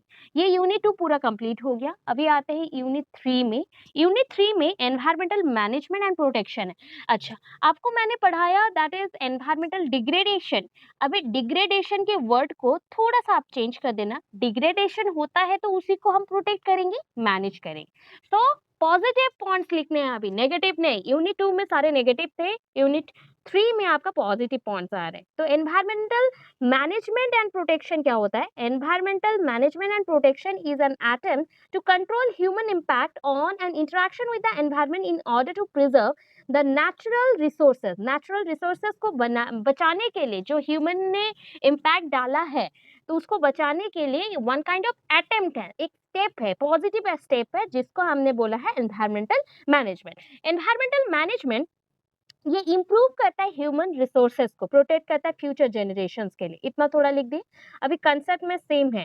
आपको पता है कि हमें क्यों मैनेजमेंट करना है? To protect resources, ecological balance and to maintain the stability. ये 3 वर्ड याद रख लेना। अगर ये सिर्फ चीज होगा तो क्या क्या होगा? फास्टर ग्रोथ, स्पीसीज को हम बचा लेंगे इराडिकेशन से, और कोई भी चीज डिग्रेड आउट नहीं होगा। ठीक है, बिकॉज जितना अर्बनाइजेशन चढ़ा ना, विलेज को हम कन्वर्ट कर देते हैं शहरीकरण बोला जाता है, that is called the urbanisation process. इसके थ्रू डिस्ट्रक्शन बढ़ रहे डे बाय डे। सो ये पॉइंट था। Process of environmental management is related to the rational adjustment of the man with the nature involving the judicious exploitation. इतना ज्यादा hard word नहीं लिखना है। अगर हम प्रोसेस ऑफ एनवायरमेंटल मैनेजमेंट किससे जुड़ा हुआ है, it is related to the human beings और human welfare to maintain the equilibrium और इक्विलिब्रियम बैलेंस, इतना मेंशन कर देना। अभी देखो इसके ऑब्जेक्टिव्स क्या क्या है, मैंने अंडरलाइन किया है ग्रीन लाइन से, ओनली देखो। टू आइडेंटिफाई एनवायरमेंटल प्रॉब्लम्स, पहले हमें आइडेंटिफाई करना है प्रॉब्लम्स को, देन रेस्ट्रिक्ट एंड रेगुलेट करना है एक्सप्लॉइटेशन को, एक्सप्लोरेशन आ गया माइंड पे, एक्सप्लॉइटेशन को, देन प्रोटेक्ट करना है रिन्यूएबल रिसोर्सेस को, देन कंट्रोल करना है एनवायरमेंटल पॉल्यूशन को एंड ग्रेडेशन को, इम्पैक्ट जो आ रहा है उसको रिड्यूस करना है, रिड्यूस द इम्पैक्ट। देन आया ऑप्टिमम यूटिलाइजेशन ऑफ रिसोर्सेज, जो भी रिसोर्सेज आप लोग यूज कर रहे हो वो उसका ऑप्टिमम मतलब कम से कम यूज करें। देन आया review and revise the existing technologies, जो इको फ्रेंडली टेक्नोलॉजी हो वैसा। जैसे गणपति बप्पा आए तो अभी इस टाइम का थीम था कि इको फ्रेंडली, मतलब विदाउट कलर्स बहुत लोगों ने मिट्टी का गणेश बनाया, क्ले का, एंड उसको धूप में ही सुखो दिया, एंड उसको ही पूजा किया। तो ये क्या हो गया? इको फ्रेंडली है, ये हार्मफुल केमिकल्स कुछ भी यूज नहीं हुए, कलर्स यूज नहीं हुए, तो ये वन काइंड ऑफ सेफ हुआ। क्योंकि अगर हम इसको पानी में भी देते हैं, ये मिक्स हो जाएगा पानी के साथ एंड डिग्रेड आउट हो जाएगा, तो ये सबके लिए बेनिफिशियल है। फॉर्मुलेट लॉज, ये होता है गवर्नमेंटल लॉज, हाँ, प्रोटेक्ट करने के लिए डिफरेंट टाइप ऑफ प्रोग्राम। यहाँ पे सिर्फ डायग्राम आपको बनाना है कि अगर एनवायरमेंटल मैनेजमेंट करना है तो ये 3 लेवल पे होता है। क्या है पहला लेवल? लोकल लेवल में करना है। ठीक है, आपको पूरा याद नहीं रहेगा। आप करना क्या? Local level, state level, government level, national level, international level. International level को हम ग्लोबल लेवल बोलते हैं। ठीक है, इतना कर देना डायग्राम में। फिर उसको समझाना नहीं है, हर एक लेवल में तो हमें प्रोटेक्ट ही करने हैं। Then scope of environmental management, क्या होगा, क्या क्या करना चाहिए अगर होता है। पहला चीज तो पब्लिक अवेयरनेस, मैं शॉर्ट पॉइंट बता रही हूँ, उसी को आप लिखोगे एक्स्ट्रा करके। पब्लिक अवेयरनेस कैसे करोगे? मीडिया के थ्रू, मास मीडिया यूज करके। एनवायरमेंटल एजुकेशन, ये बचपन से दिया जाता है, इसको ही यूज भी करना है, एज ए प्रोफेशनल यूज करोगे। रिसोर्स मैनेजमेंट, कितना रिसोर्सेस यूज करना चाहिए, एक पर्सन को लिमिटेड करना, उसको कंजर्व करना, प्रिजर्व भी करना। प्रिजर्व एंड कंजर्व के अंदर थोड़ा सा डिफरेंस है। प्रिजर्व करना मतलब फ्यूचर जनरेशन के लिए बचाए रखना, कंजर्व प्रोटेक्ट करना, अभी के टाइम भी प्रोटेक्ट कर देना कि डिग्रेड ना हो जाए। देन एनवायरमेंटल इम्पैक्ट असेसमेंट, आपने जो काम किया वो कितना बेनिफिशियल है, वो अच्छा है कि नहीं, वो यूज़फुल हो रहा है कि नहीं, उसको भी चेक करना है। जैसे हम इवैल्यूएट करते हैं बच्चों को, वैसे रिव्यू देना। नीड फॉर एनवायरमेंटल मैनेजमेंट, क्या नीड है, क्यों नीड है, देखो यहाँ पे जो डायग्राम है उसी को बना देना और कुछ मत करना। ये अगर 15 मार्क्स का आंसर है, 5 पेजेस आराम से हो जाएगा। So need for environmental management for use of resources, हमें फ्यूचर में भी रिसोर्सेज को यूज करना इसलिए चाहिए to overcome environment and ecology crisis, for economic need and values to reduce disaster, disaster को रिड्यूस करने के लिए, रोकने के लिए, फ्लड को या फिर जो रेगुलेशन नहीं हो रहा है क्लाइमेट में उसको रेगुलेट करने के लिए, और to decide the limiting line between the environment and development, हमें एक लिमिटिंग लाइन क्रिएट करना पड़ेगा किस क्या करने से एनवायरमेंट का प्रोटेक्शन होगा, डेवलपमेंट होगा। ठीक है, हो गया। Function and characteristics of the environmental management, तो इसके लिए क्या क्या करना चाहिए, जैसा आप लोग ड्राइविंग लाइसेंस कैरी करते हो ना, ये एनवायरमेंटल लाइसेंस भी होता है। So enforcement of the environmental law, ये 4-5 पॉइंट्स मैं बताऊंगी, ज़्यादा नहीं दूंगी। देन है environmental planning and educational programme, जो अभी करके आए थे, monitoring, that is a monitoring, आपको मैं चेक करूंगी आप वर्क अच्छे से कर रहे हो कि नहीं एनवायरमेंट के related, analysing and reporting, regulating world green house gas emission, environmental research development, strategies development assessment के लिए, वर्स्ट मैनेजमेंट, रेडियोलॉजिकल प्रोटेक्शन, मतलब रेडियो आइसोटोप्स जो होते हैं उससे भी रेडिएशन, जो एनर्जीज बहुत ज़्यादा इमिटेट होते हैं उससे भी हार्मफुल इफेक्ट्स आते हैं, उसको भी प्रोटेक्ट करना है। अभी कैरेक्टरिस्टिक्स क्या है, एनवायरमेंटल प्रोटेक्शन अगर किया गया तो उससे सस्टेनेबल डेवलपमेंट होगा, बैलेंस डेवलपमेंट। अगर एनवायरमेंटल मैनेजमेंट करना ही है तो मल्टी डिसिप्लिनरी अप्रोच पे करना है, जो कि ह्यूमंस को भी अफेक्ट करे, उससे सीखे, सबके व्यू पॉइंट्स को चेंज करना है डिफरेंट टारगेट्स के according. Environmental management seeks to integrate natural and social science, ठीक है, नेचुरल एंड सोशल साइंस को भी इंटीग्रेट करना है। Environmental management can extend from short term to long term and local to global, ये चीज करना है। ठीक है, अभी वैसे ही मैं ना सिर्फ हेडिंग आपको दिखाऊंगी, उससे मैं आपको कुछ कुछ समझा देती हूँ, बिकॉज अभी मैंने बहुत कुछ समझाया, उसी चीज को यहाँ पे ना मिक्स करके लिख देना है। Measures to conserve flora and fauna, अब जिनको अभी साइंस के बारे में नहीं पता, बॉटनी नहीं पता, वो मैं बता दे रही हूँ। फ्लोरा एंड फना, ठीक है, flora is plant life, flora आप याद रख लेना, फ्लावर जैसा वर्ड आ रहा है तो फ्लोरा मीन्स प्लांट है, ठीक है। फना मीन्स एनिमल, आपको पता है every year almost 30 to 40,000 species destroy हो जा रहे ड्यू टू एनवायरमेंटल डिस्ट्रैक्शन। तो ये चीज ना आपको भांजना है, ठीक है, क्योंकि एवरी ईयर हमेशा क्या होता है, एनिमल्स मारे जा रहे हैं, स्पेशली इन द वेस्टर्न घाटीज, जो हिमालयन एरियाज है उसके, मतलब वैलीज हैं, तो वहाँ पे आपको पता है जैसे कि बहुत सारे वाइट डॉग्स होते हैं, या फिर हम बोलते हैं याक, बहुत सारे ऐसे स्पीसीज हैं जिनका नाम भी आप नहीं जानते हो, वो सारे डिस्ट्रॉय हो रहे हैं। तो ये मैंने कुछ नाम बोले एनिमल्स का ओनली, वैसे ही प्लांट्स का भी है। तो इतने मेडिसिनल प्लांट्स भी डिस्ट्रॉय हो गए हैं, तो उसको हम प्रोटेक्ट नहीं कर पा रहे। तो ये डिस्ट्रक्शन का रीजन क्या है, ग्रीन हाउस इफेक्ट का थोड़ा सा देंगे, एंड अर्थ डिग्रेडेशन का थोड़ा सा देंगे, अर्थक्वेक, लैंडस्लाइड, पोल्यूशन का थोड़ा सा लिख दोगे, एंड दोनों के बारे में हल्का फुल्का दे दोगे कि फ्लोरा डिस्ट्रॉय हो रहा है, प्लांट्स को कैसे हम डिस्ट्रॉय कर रहे, कट कर रहे हैं, उतना थोड़ा दे दोगे। तो ये दोनों का मिला के एनिमल्स का भी सेम देना है, तो 2 पेज हो गया। अभी लास्ट में क्या ऐड करना है, देखो मैं आपको कम टाइम में ईवीएस पढ़ाने का यही ये समझी हूँ कि गवर्नमेंट का जो मेजर्स हैं जो प्रोटेक्ट करने के लिए फ्लोरा एंड फना को, उसका नाम याद रख लो, वाइल्ड लाइफ प्रोटेक्शन एक्ट हमेशा पूछा जाता है, and forest conservation act, forest conservation act and wild life protection act. Wild life protection act सबको याद रहना चाहिए, 1972 में आया था, जिसके थ्रू हम वाइल्ड लाइफ को बचाना चाहते हैं। And conservation, forest conservation act में ये 1980 में आया था, फॉरेस्ट को बचाना है, ठीक है। Biosphere reserve, national park and wild life sanctuaries को बचाना, ठीक है। अगर आप जू बनाओगे, जू में हम एनिमल्स को बंद करके रखते हैं, नहीं, हमें नेचुरल एनवायरनमेंट में एनिमल्स को, प्लांट्स को ग्रो करना है, तो हमें बायोस्फीयर रिजर्वेश और नेशनल रिजर्व बैंक्स, या फिर हम बोल सकते हैं national park, wild life sanctuaries open करना चाहिए, जैसे भीतरकनिका, सिमलीपाल, सुंदर वन, बहुत सारा है वैसे, बहुत कुछ है, देवरीगढ़ संबलपुर में है, ऊषा कोठी और देवरीगढ़, बहुत है, ऐसे बहुत जगह है, इंडिया के बहुत है, गिर गिर उपत्यका जो हम बोलते हैं वो है, साभाना हो गया, देन अभी राजस्थान में एक आया था अनामलाई बोल के, वो है। बहुत सारे हाथियों के लिए, एनिमल्स के लिए, टॉर्टोइस के लिए। चिली का आपको पता है विंटर प्लेस है, विंटर में बहुत सारे बर्ड्स आते हैं, तो ये सारे हैं माइग्रेशन का। तो वो सब अगर नहीं रहेगा कैसे प्रोटेक्ट करेंगे? To promote the concept of sustainable development. हमें एनवायरनमेंट क्यों प्रोटेक्ट करना चाहिए? Sustainable development. देखो कितना रिपीटेशन हो रहा है, इसलिए बोल रही हूँ, एक पढ़ो, अच्छे से माइंड पे रखो क्या-क्या लिखना है एक क्वेश्चन के अंडर में, और लिखते जाओ। कोई डर नहीं लगेगा, आराम से लिख के आओगे सारे पॉइंट्स को। ठीक है? India is also a member of sites. Sites क्या होता है? Convention of international trade in endangered species. Endangered species क्या होते हैं? जो स्पीसीज नियर अबाउट टाइम पे क्या हो जाएंगे? एक्सटिंक्शन हो जाएंगे, विलुप्त हो जा रहे हैं, खत्म हो जा रहे हैं। जैसे कि डायनासोर्स थे, अभी नहीं है। जुरासिक ट्रायसिक पीरियड था, अभी नहीं है। कुछ कुछ अभी उनके फोसिल्स मतलब स्केलेटन्स अभी भी मिल रहे हैं, फुटप्रिंट्स मिल रहे हैं, अभी नहीं है। जैसे कि एक टाइगर रिजर्व एक्ट हुआ, जिसके थ्रू टाइगर प्रोजेक्ट एक्ट में पहले नियर अबाउट 2000 का जो पीरियड था, उस पीरियड में देखने को मिला कि 1800 लगभग 1800 अप्रोक्सीमेटली 1800 ओनली टाइगर्स हैं। उसको प्रोटेक्ट करना चाहिए, नहीं तो टाइगर सोचो पूरे कंट्री में ओनली 1800 डिस्ट्रॉय हो जाएगा तो खत्म हो गया। कितने पॉपुलेशन है उसके अकॉर्डिंग, एनिमल पॉपुलेशन कितना है? बहुत कम है। कैसे हम इकोसिस्टम को बचाएंगे? तो बायोडाइवर्सिटी एक्ट बना, ठीक है। एंडेंजर्ड स्पेसीज को बचाया गया। एंडेंजर्ड स्पेसीज को बचाने के लिए रेड डाटा बुक होता है एक।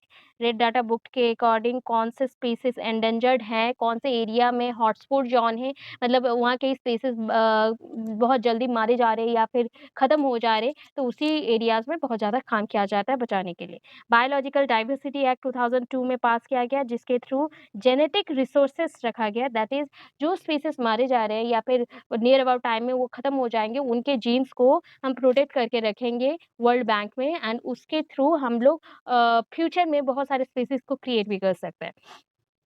कॉप 11 ये हैदराबाद में प्लेजेंट अनाउंस किया गया था कि all about some of $50 million India's presidency में ये क्या किया जाएगा, खर्च किया जाएगा इसको स्ट्रेंथनिंग करने के लिए। Although such measures have been introduced to protect the all type of animals and plant species. Government में बहुत सारे जो नीड्स हैं उसको भी फुलफिल किया गया। अभी देखो कॉजेस फॉर फॉरेस्ट फायर, क्या हो सकता है फॉरेस्ट फायर? फॉरेस्ट फायर क्या होता है? One kind of burning in the forest, इसको फॉरेस्ट फायर बोलते हैं। सपोज जैसे कि दो पेड़ अगर नेचुरल वे में बोले तो दो पेड़ गर्मी में सूख गए हैं, एक दूसरे से टकरा रहे एंड उसमें आग लग गया, होता ही है, सूखे पेड़ों में भी घिस घिस के आग लग जाता है, वो भी नेचुरल है। But most of the time ये मैनमेड होता है। लोग सूखे पेड़ों के पत्तों को जलाते हैं, उसी से क्या होता है, सरफेस एरियाज में आग लग जाता है। सरफेस एरिया में जितने भी सूखे चीज है, सूखे पत्ते हैं, सब में आग लग गया, सूखे लकड़ियों में आग लग गया, पूरे जंगल ना मतलब बर्बाद हो जाता है। सबसे अगर डिफिकल्ट होता है crown forest fire. Crown forest fire क्या होता है? क्राउन किसको बोलते हैं? क्राउन कहाँ पहनते हो? जस्ट लाइक सर पे ना। तो यहाँ पे देखो ये प्लांट है, ठीक है। प्लांट का क्राउन है ये पोर्शन, इसको बोला गया क्राउन। कभी कभी क्या होता है ना, आग ये यहाँ लग जाता है, इसमें आग लगे, ठीक है। ये आग लग गया, आसपास के जितने भी बड़े बड़े पेड़ है उसके पेड़ में क्राउन पोर्शन में आग लगे, जो कि हार्मफुल होता है एंड बहुत ज़्यादा एनिमल्स को डिस्ट्रॉय कर देता है। यहाँ पे कॉजेस मेंशन है, देखो नेचुरल कॉजेस जो कि वोल्केनिक एरप्शन, लाइटनिंग, बिजली कड़क के उससे लाइटनिंग से जल जाते हैं, कभी-कभी फायर लग जाता है, एक्सीडेंटली कभी-कभी होता है। नेग्लिजेंस होते हैं जो भी, वो तो हमारे नेग्लिजेंस होते हैं, कभी भी घर पे हम लोग कुछ काम करें उससे आग लग गया, तो सामने अगर कोई सूखा हुआ जंगल है उसमें आग चला गया, आग लग गया। या फिर एक्सीडेंटली आप लोग कभी फॉरेस्ट से गुजर रहे हो अपने गाड़ी को लेके एंड उसमें पेट्रोल है गिर गया या डीजल है गिर गया, एंड आप स्मोक कर रहे हो गिर गया तो हो गया। तो ये सब हो सकते हैं पॉइंट्स। ओके, हम लोग थोड़ा पीछे आ गए।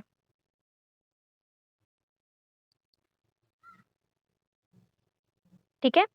तो सरफेस फायर, क्राउन फायर आपको मैंने समझा दिया। सरफेस में जो होगा मतलब सूखा-सूखा जो बूसी प्लांट्स है, ग्रासेस है, लीटर्स है, सूखा हुआ डेड डेब्रीज़ है, वो सारे डिस्ट्रॉय हो जाते हैं। क्राउन मतलब जो फॉरेस्ट के मतलब बड़े-बड़े पेड़ होते हैं, उसके जो सर होते हैं, मैंने अभी दिखाए, वो पोर्शंस को हमने बताया कि उसमें अगर लग जाता है ऑयल ऑयल बोल रही हूँ, अगर हिली स्टॉप्स हैं, मतलब पहाड़ी एरिया है, वहाँ पे आग लग गया, तो ऐसे हो सकता है।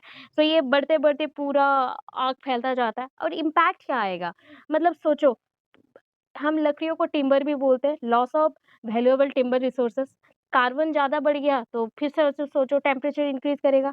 वाटर स्कार्सिटी आएगा, loss of biodiversity, plants animals मर जाएँगे, loss of wild life habitat, जंगल में रहने लायक और कुछ नहीं रहेगा तो एनिमल्स नहीं रह पाएँगे। Natural regeneration, reduction in the forest cover, global warming होगा, change in the micro climate, climate कुछ टाइम के लिए चेंज हो जाएगा, गैसेस की वजह से ओजोन लेयर डिप्लीशन होंगे, सॉइल इरोजन भी हो सकता है। तो ये है preservation and control. Preservation and control के लिए जैसे आपने लिखा था अभी एनवायरमेंटल मैनेजमेंट, उसी के पॉइंट्स को यहाँ पे पूरा लिख दीजिएगा, ओनली फायर लिख दीजिएगा या फिर लिख दीजिएगा कि how to control forest fire, उसको लिख के पूरा उसी पॉइंट को छाप दो, टोटल फुल मार्क्स मिलेंगे। आपको ज़्यादा नहीं लिखना है, मैंने यहाँ पे बहुत सारे कमिटीज़ के नाम लिखे थे, बट उतना ज़्यादा नहीं लिखना है आपको, याद नहीं रहेगा, आप छोड़ देना, ठीक है? यूनिट 4 में आ जाते हैं अभी। देखो यूनिट 4 का ही और कुछ क्वेश्चन है जो कि मैं थोड़ा बहुत बता दूँगी एंड एंड कर दूँगी।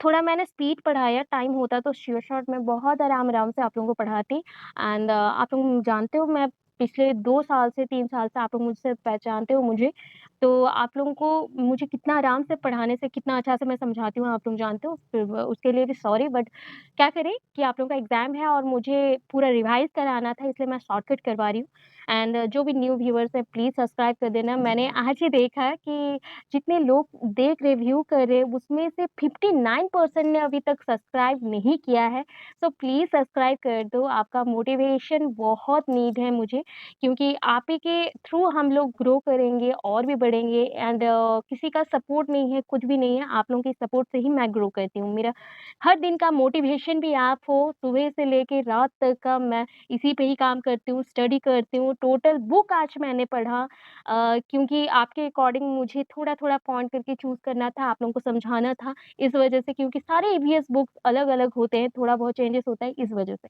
सो मेरा मोटिवेशन को तोड़ो मत, प्लीज़ मुझे सपोर्ट करो, कीप सपोर्टिंग एंड ऐसे ही सपोर्ट करो, मैं भी और सपोर्ट करूँगी। मैं ट्राई कर रही हूँ कि प्रीवियस ईयर के जितने भी सीटेट, ओटेट और केवीएस, एनवीएस के जो क्वेश्चन्स आ पा रहे हैं, मुझसे बन पड़ रहे हैं, मैं बताऊँगी।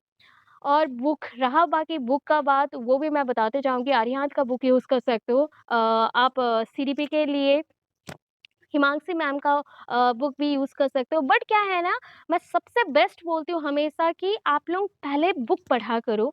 बुक मतलब खुद का जो कंसेप्ट है, एक कंसेप्ट में हज़ार कंसेप्ट आते हैं, उसमें छोटे-छोटे पॉइंट्स होते हैं, उसको क्लियर करा करो। उससे कि क्या होगा ना कि एमसीक्यूज़ को कौन से भी गूगली पैटर्न में भी आए, आप सॉल्व कर सकते हो। You can solve it very easily. तो उसमें आपको किसी को भी फॉलो नहीं करना पड़ेगा, आप खुद से भी कर सकते हो।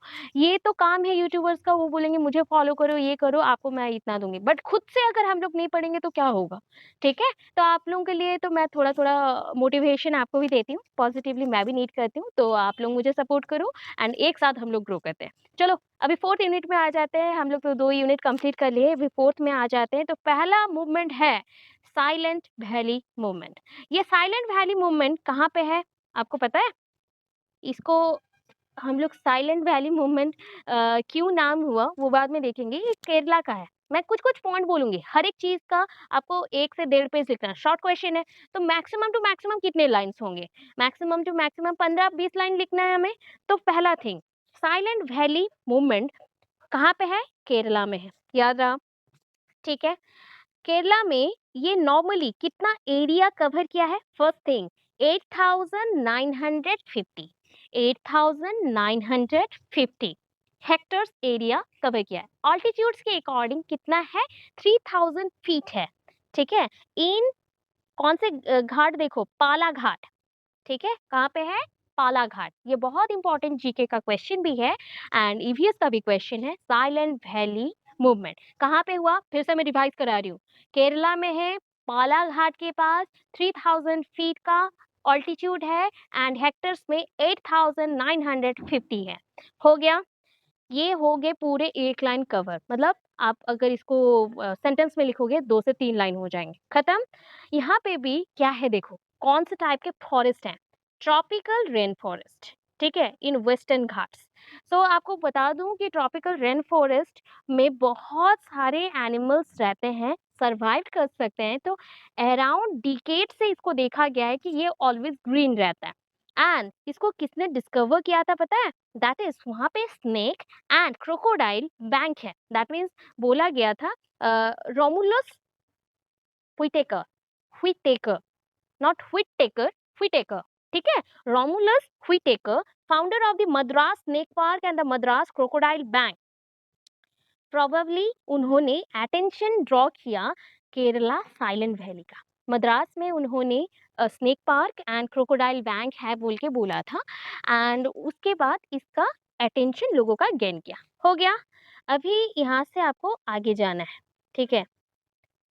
अभी देखो हिस्ट्री में, आपको पता है इसका हिस्ट्री बहुत सारे सीरियस डैमेजेस हुए हैं। आप क्या करोगे यहाँ पे कि इन Kerala that is there is lot of biodiversity but due to environmental activities or due to human activities many of these species are not living, और जस्ट लाइक अभी तक जिंदा नहीं है, वो मर चुके हैं, एंडेंजर्ड है। ये हो गया।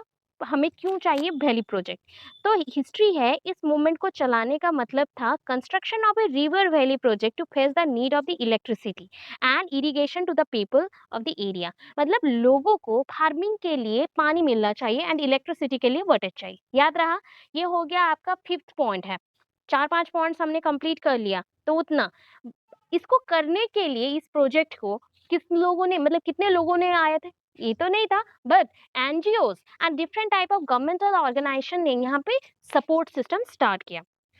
फिर क्या हुआ देखो। हमने यहाँ पे डिसाइड किया इस पॉइंट को कि एनवायरमेंटल एजुकेशन के अकॉर्डिंग हमें क्या करना चाहिए, ट्रीज को प्रोटेक्ट करना चाहिए। तो हम अगर फार्मिंग के लिए वाटर ही नहीं मिलेगा तो लोग ट्रीज को प्रोटेक्ट कैसे करेंगे, इसलिए हमें साइलेंट वैली प्रोजेक्ट करना है रिवर बैंक पे। तो हमारा जो ये कंट्रोवर्सी था, इसको वाटर प्रोजेक्ट भी बोला गया, तो इसको हाइडल प्रोजेक्ट भी बोलते हैं, हाइडल, हाइडल प्रोजेक्ट भी बोलते हैं। एंड ये 1979 पे आया एंड नेशनल पार्क के हिसाब से इसको डिक्लेयर किया गया बाय राजीव गांधी इन 1985, ठीक है। उनके ही नाम से ये हो गया साइलेंट वैली, इनका नाम भी हो गया था। एंड इसके वजह से जो भी बहुत सारे कंट्रोवर्सीज भी हुए थे, कैंपेन्स भी हुए थे। तो controversies and campaigns also occurred in that period. Okay, बस इतना ही लिख देना, बस हो जाएगा, ठीक है। और नहीं चाहिए, 1 पेज 1.5 पेज का लिखना है। चिपको मूवमेंट में आता है। अरे चिपको मतलब चिपकू, जैसा हम बोलते हैं ना, चिपक जाओ, वैसा ही है। याद रखना, सुंदरीलाल बहुगुणा, ठीक है, वो पर्सन है। मैं आपको बाद में कभी फोटो दिखाऊंगी, जब सीटेट का कुछ कुछ पढ़ाऊंगी देन आपको दिखाऊंगी। तो Chipko movement was started by the group of villagers. आपको पता है उत्तराखंड में ये स्टार्ट हुआ था 1972 से, ये मतलब ऑलमोस्ट ऑर्गेनाइज किया गया था इसको। एक्चुअली इसका जो मेन थीम था कि चिपको मूवमेंट का, ये 1604 से आया था ये मूवमेंट, कि पेड़ को प्रोटेक्ट करना है। फिर ये आया 1972 में कि हमें ट्रीज को प्रोटेक्ट करना है। देन 1970 से ही हमारा फॉरेस्ट पॉलिसी के अकॉर्डिंग बिश्नोई एक कम्युनिटी है, ठीक है। बहुत सारे लोग हैं बिश्नोई कम्युनिटी के, जिन्होंने ये ट्राई किया कि नहीं, हमें अपना जान देते हुए भी ये ट्रीज को बचाना है। एंड स्पेशली ये ट्रीज थे खेजरी के, खेजरी ट्रीज, ठीक है, खेजरी ट्रीज, इसलिए उस गांव का नाम भी था खेजरी विलेज। उसी के पास, ये जोधपुर से पास ही होता है। एंड वो लोगों ने क्या किया, जस्ट लाइक ऐसे पेड़ों को, जब वहाँ के जो राजा थे, स्टोरी सुन लो, वहाँ के जो राजा थे उन्होंने क्या किया, बोला कि नहीं मुझे यहाँ पे कुछ और बनाना है, चलो यहाँ के सारे पेड़ों को काट दो। तो जब ये पेड़ कटने लगे ना, तो क्या हो गया, सोल्जर्स जाके किसको काटेंगे, पेड़ों को काटेंगे। तो पेड़ों को प्रोटेक्ट करने के लिए जितने बिश्नोई कम्युनिटी के लोग थे, विलेजर्स थे, वो लोग पेड़ों को हग करने लगे। हगिंग करने लगे। तो जैसे ही हगिंग करने लगे, जैसे कि स्पेशली गर्ल्स को ही यहाँ पे रखा गया था, मतलब गर्ल्स ही कर रही थी, वुमेन्स कर रही थी। इससे क्या होगा ना, वुमेन्स को सोल्जर्स उतना ज़्यादा मारेंगे नहीं एंड प्रोटेक्ट हो जाएगा एटलीस्ट। बट उसमें भी बहुत लोग मारे गए थे, almost 363 peoples lost their lives trying to protect their beloved khejri trees. अच्छा, खेजड़ी ट्रीज को क्या बोला जाता था पता है? Gods of the desert. Gods of the desert, because उसका जो रस होता था वो लोग वो पीते थे। पानी वहाँ पे नहीं मिलता था इसलिए। ठीक है, तो इसको हिस्ट्री में बोला गया चिपको मूवमेंट। एक डायग्राम देखो, हाँ, ये है सुंदरलाल बहुगुणा, ये है, एंड ये देखो ट्रीज़ हैं, इसको कैसे हग करके रखा गया, ये भी एक हगिंग वाला फ़ोटो है जिससे प्रोटेक्ट करने के लिए ट्राई किया गया। ठीक है, तो चिपको मूवमेंट अभी बहुत ही ज़्यादा ग्रेट सिग्निफिकेंस है डिफ़ॉरेस्टेशन को फ़ॉरेस्टेशन में कन्वर्ट करने के लिए। Deforestation means cutting down of trees, उसको प्रोटेक्ट करने के लिए चिपको मूवमेंट अभी तक भी जारी है, कंटिन्यू चल रहा है एंड ये रिवॉल्यूशनरी चेंज लेके आया टिम्बर कम्युनिटी में। टिम्बर कम्युनिटी दैट इज़ होता है, टिम्बर मीन्स होता है लकड़ी। लकड़ी के जो भी ग्रुप्स हैं, मतलब उसका कम्युनिटी हमने बोला प्लांट ग्रुप्स को प्रोटेक्ट करने के लिए। ये अटेंशन खींचा गया। यहाँ पे नाम मेंशन नहीं है सुंदरलाल बहुगुणा का, तो उनका नाम प्लीज़ मेंशन कर दीजिएगा। ये उत्तराखंड में हुआ था, 1972 मेंशन है, कुछ जगह पे 1973 भी लिखा गया है। याद रखना, बिकॉज़ जो मैंने कॉन्टेक्चुअल हाई स्कूल टीचर बोला था, 1 मार्क का क्वेश्चन वो भी था जीके में। अभी आते हैं नर्मदा बचाओ आंदोलन। नर्मदा बचाओ आंदोलन ये डैम क्रिएट करना था, डैम बनाना था, ठीक है? वही पानी इरिगेशन के लिए, और मतलब नर्मदा बहुत बड़ी नदी है। Narmada, river Narmada is the one of the largest westward, मतलब हम वेस्ट के तरफ प्लावित है, मतलब फ्लोइंग उधर है उसका, flowing river of India covers 94,500, मतलब 94,500 किलोमीटर ये रेंज करता है, विंध्या से लेके सतपुरास तक। सतपुत्र नहीं, सतपुरास, विंध्य से लेके सतपुरास तक। Due to the religious and cultural significance attached to the river, it is considered to be the sacred by the Hindu. इसको भी पूजा किया जाता है, नर्मदा को पूजा किया जाता है, बिकॉज एक बहुत बड़ा वैल्यू वो थिंक करते हैं, इसके पानी से बहुत कुछ बीमारी ठीक होता है, वो थिंक किया जाता है, इसलिए इसको पूजा किया जाता है। रिलीजियस वैल्यू इसका बहुत ज्यादा है। Narmada valley contains rich deposits of alluvial soil. वहां पे पता है एलुवियल सॉइल बहुत ज्यादा मिलता था। ठीक है, ये हो गया नर्मदा बचाओ आंदोलन कैसे किया गया था उस टाइम पे, कितने देखो। तो ये नर्मदा वैली प्रोजेक्ट एक आया, रिवर वैली प्रोजेक्ट, जो कि एक लार्जेस्ट वाटर प्रोजेक्ट था वर्ल्ड का, एंड ये स्टार्ट हुआ था 1979 में। एंड इसमें थिंक किया गया था कि डैम्स बनाए जाएंगे। इस प्रोजेक्ट में 30 बिग डैम्स, उसके बाद 135 मीडियम एंड 3000 स्मॉल डैम्स बनाए जाएंगे नर्मदा एंड उसके आसपास के एरियाज में। तो सबसे बड़ा मेगा दो डैम्स हैं, जो कि Sardar Sarovar dam and Narmada Sagar dam. ठीक है, ये दो डैम वर्ल्ड बैंक के सपोर्ट से बनने वाला था, मैसिक प्रोजेक्ट को सप्लाई किया गया, बट इसमें भी कुछ कुछ problem. So almost it is estimated that reservoir would submerge 40,000 hectares of land. ये कितने एरिया को बहा हुआ है, मतलब कितना एरिया को कवर किया है? 40,000 hectares of land and 250 villages disturb downstream fisheries, मतलब इससे ही फिशरीज का काम करके वो उनका गुजारा चलता है। सो इस वजह से अगर ऐसा अरेंजमेंट हो गया, अगर इन लोगों को हम दूसरे जगह में रखेंगे सोच के डैम्स बना देते इतना बड़ा-बड़ा, तो इनको और खाने-पीने का कोई रोजगार नहीं मिलेगा। सो इन 1992 the world bank withdraw the funding for the project, इसलिए प्रोजेक्ट के लिए जो फंडिंग था वो हटा दिया गया। इसीलिए later on the movement turned it's focus on the preservation of environment and ecosystem. इसलिए नेक्स्ट में क्या हुआ, ये प्रोजेक्ट को प्रोटेस्ट किया गया, उसके बाद फिर से ये डैम बनाने को ट्राई किया गया बट दूसरी जगह पे, और इसका हाइट कम रखा गया। And in October 2000 the Supreme Court gave a judgment approving the construction of the Sardar Sarovar Dam। ठीक है, बट इसका हाइट मिनिमम 90 मीटर्स होगा, जो कि किसने थिंक किया था? वर्ल्ड बैंक ने थिंक किया था ये 130 मीटर्स होना चाहिए। सो ये हमने क्या किया, थोड़ा सा इनके बारे में भी सोचा, सबके बारे में सोचा, एंड 88 मीटर्स से थोड़ा सा ऊपर रखा, 90 मीटर्स के विद इन रखा, एंड 130 मीटर से कम रखा। एंड ये प्रोजेक्ट बाय 2025 थिंक किया गया है कि फाइनेंशियल सपोर्ट के थ्रू अगर मिल गया, प्रोजेक्ट हो गया कंप्लीट, तो बहुत अच्छा ग्रो करेगा। तो ऑलमोस्ट और 2 साल में ये कंप्लीट करने का सोचा गया है। सो क्या होता है देखते हैं, लेट्स सी। अभी देखो और 3 टॉपिक है जो मैंने आपको बोला था स्टॉकहोम कॉन्फ्रेंस, नैरोबी कॉन्फ्रेंस और काइटो प्रोटोकॉल एक रहेगा, रियो और समिट 4 टॉपिक है। स्टॉकहोम कॉन्फ्रेंस का मैं डायरेक्ट बोलती हूँ कि एक यूएन कॉन्फ्रेंसेस है। यूएन तो मतलब समझ गए हो, यूनाइटेड स्टेट्स जो भी रहते हैं, यूएन कॉन्फ्रेंस है ऑन ह्यूमन एनवायरनमेंट। मतलब मैं छोटे-छोटे पॉइंट्स में बोलती हूँ, ये स्टॉकहोम पे हुआ था। स्टॉकहोम यूनाइटेड स्टेट में एक प्लेस का नाम है स्टॉकहोम एंड ये कॉन्फ्रेंस हुआ था 5 और 5 जून से 16 जून 1972 में, ठीक है? ये किस लिए हुआ था? इकोसिस्टम, एनवायरनमेंट और इकोलॉजिकल बैलेंस को रखते हुए। ठीक है, इसका हिस्ट्री देख लो फटाफट से। Sweden first suggested इकोसॉक in 1968। इकोसॉक passed resolution 1346 supporting the Idea General Assembly Resolution 2398 in 1969, decided to convene a conference in 1972। तो इतना जो पॉइंट है इसको तो आपको याद नहीं रहेगा, आप क्या करोगे? स्वीडन फर्स्ट सजेस्टेड टू इकोसॉक, मतलब एक इकोलॉजिकल पॉइंट ऑफ व्यू से हम इकोलॉजिकल एनवायरनमेंट को प्रोटेक्ट करने के लिए कॉन्फ्रेंस करेंगे, जो कि 1986 से 1968 से रखा गया था, बट ये कंफर्म हुआ 1972 में कि ये कंफर्म किया जाएगा। यूनियन जो हमारे यूनाइटेड नेशंस हैं और यूनाइटेड नेशन के सपोर्ट से ये कंडक्ट किया जाएगा एंड गाइडलाइन लिया जाएगा कि national government and international level में कैसे हम एनवायरमेंटल इश्यूज को सॉल्व करें। स्टॉकहोम डिक्लेरेशन में 26 प्रिंसिपल्स रखे गए। आपको ज्यादा नहीं लिखना, ऊपर का 4 पॉइंट्स एंड ये 26 प्रिंसिपल्स को थोड़ा थोड़ा करके याद रखना है। पूरा याद नहीं होगा, कॉपी पेस्ट नहीं होगा, इसलिए बोल रही हूँ। Human right must be asserted, इतना कर लेना। Human right must be asserted कि हमें ह्यूमन राइट्स को जैसे भी रखना है, सबको बोलने का हक है।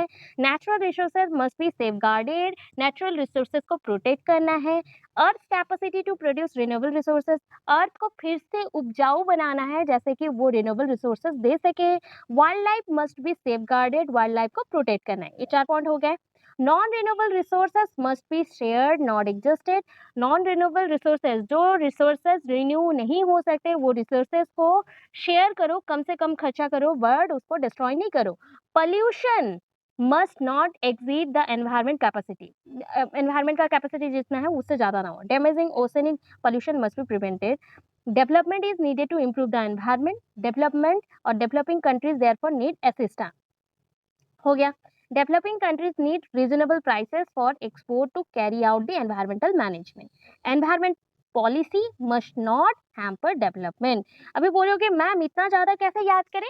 ये 26 प्रिंसिपल्स है, एटलीस्ट 10-15 प्रिंसिपल तो याद रहेगा और कुछ को बीच में आप लोग खुद से ही बना के लिख देना। देखो, जो भी पॉइंट्स होगा, planning, safeguard, exhausted, cleaning, ecosystem protection, wildlife protection, environment protection, environment law, human rights, settlement programs, rational planning, national institution and awareness programs, international programs, appropriate population को रखने के लिए गवर्नमेंट का programs और planning, science and technology inclusion, environmental education is essential, environmental research, states and international जो government से support उसका चाहिए। Compensation to endangered species, each nation must establish its own standard. At least weapons को नहीं चलाना है, मास डिस्ट्रैक्शन नहीं करना है। इंटरनेशनल ऑर्गेनाइजेशन में कॉरपोरेशन चाहिए, कॉरपोरेशन प्रोग्राम चाहिए, कोऑपरेशन भी चाहिए, कॉरपोरेशन प्रोग्राम्स भी चाहिए, एनजीओ का सपोर्ट भी चाहिए। जितना पॉइंट्स आ सकता है 26 पॉइंट्स को इसलिए बोली शॉर्टकट वाइज छोटे छोटे छोटे छोटे पॉइंट्स करके याद रख, इतना ही करना है। ये वाला मत करो, चलेगा, कोई नहीं, छोटा-सा पॉइंट है इसलिए सस्टेनेबल डेवलपमेंट के ऊपर हुआ था, इसलिए छोड़ सकते हैं। नैरोबी कॉन्फ्रेंस भी सेम है, ये स्टॉकहोम कॉन्फ्रेंस का ही छोटा भाई है। तो ये सोच लो कि नैरोबी कॉन्फ्रेंस को आप क्या करोगे, थोड़ा-सा ये जो मैंने पॉइंट दिया है ना, इसको सिर्फ पढ़ लोगे, ठीक है? इतना पढ़ लोगे, बाकी का जो पॉइंट है फिर भी मैं हिंट दे रही हूँ, अगर स्टॉकहोम कॉन्फ्रेंस कर ले रही हूँ, उसके जो 26 प्रिंसिपल्स हैं, उसी को मिला-जुला के 10 पॉइंट्स बना देना, हो जाएगा, ठीक है? यहाँ पे देखो नैरोबी कॉन्फ्रेंस कब हुआ था, वर्ल्ड कम्युनिटी ऑफ स्टेट्स, ये भी स्टॉकहोम पे ही हुआ था।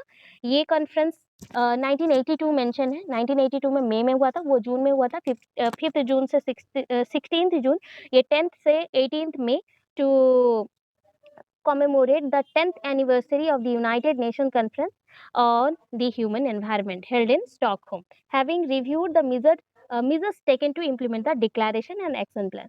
तो इतना ही कर लेना और ज़्यादा नहीं चाहिए। जो भी प्लानिंग किया जाता है जैसे कि एजुकेशन प्लान होते हैं, एजुकेशनल प्लान्स होते हैं ना, एवरी ईयर एजुकेशन को और भी ज़्यादा प्रोग्रेस करवाने के लिए एवरी 5 ईयर्स और 10 ईयर्स प्लानिंग किया जाता है, तो वैसे ही प्लानिंग इसके लिए भी किया जाएगा। स्टॉकहोम में किया गया था नैरोबी कॉन्फ्रेंस 1982 में 10th से 18th मई के अंदर। एंड ये कॉन्फ्रेंस में जो भी इम्प्लीमेंटिंग मेजर्स से पहले के जो हमने प्रोटेक्शन के लिए मेजर्स लिया था उसको अच्छे से चल रहा है कि नहीं, उसके प्लान्स को, उसके रिव्यू पॉइंट्स को देखते हुए डिक्लेरेशन चल रहा है कि नहीं देखा गया था। बस उसको एडॉप्ट किया गया, इतना लिख दिए। बाकी का पॉइंट मैंने स्टॉकहोम का बोला, उसको मिक्स करके लिख देना। स्टॉकहोम का और नाम न मत लेना बिकॉज ये भी प्रोग्राम स्टॉकहोम में ही हुआ था।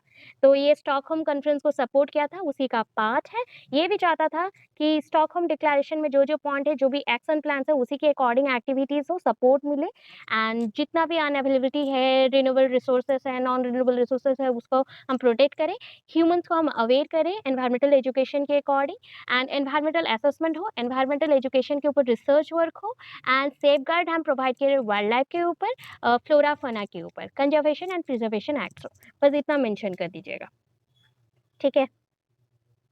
एंड देखो इसके बाद आते हैं, और मेरा पेशेंस नहीं है एक्चुअली, मैं बहुत टाइम से पढ़ा रही हूँ, सो थोड़ा बहुत फंबल हो रहा है, गलत भी आ रहा है, माइंड रीड कर रहा है। So write about the Rio summit 1992, ये 1992 का है, ठीक है। 1972 गया, फिर 1982, ठीक है, 1992, ये भी जून में ही है, स्टॉकहोम में जून में ही हुआ था।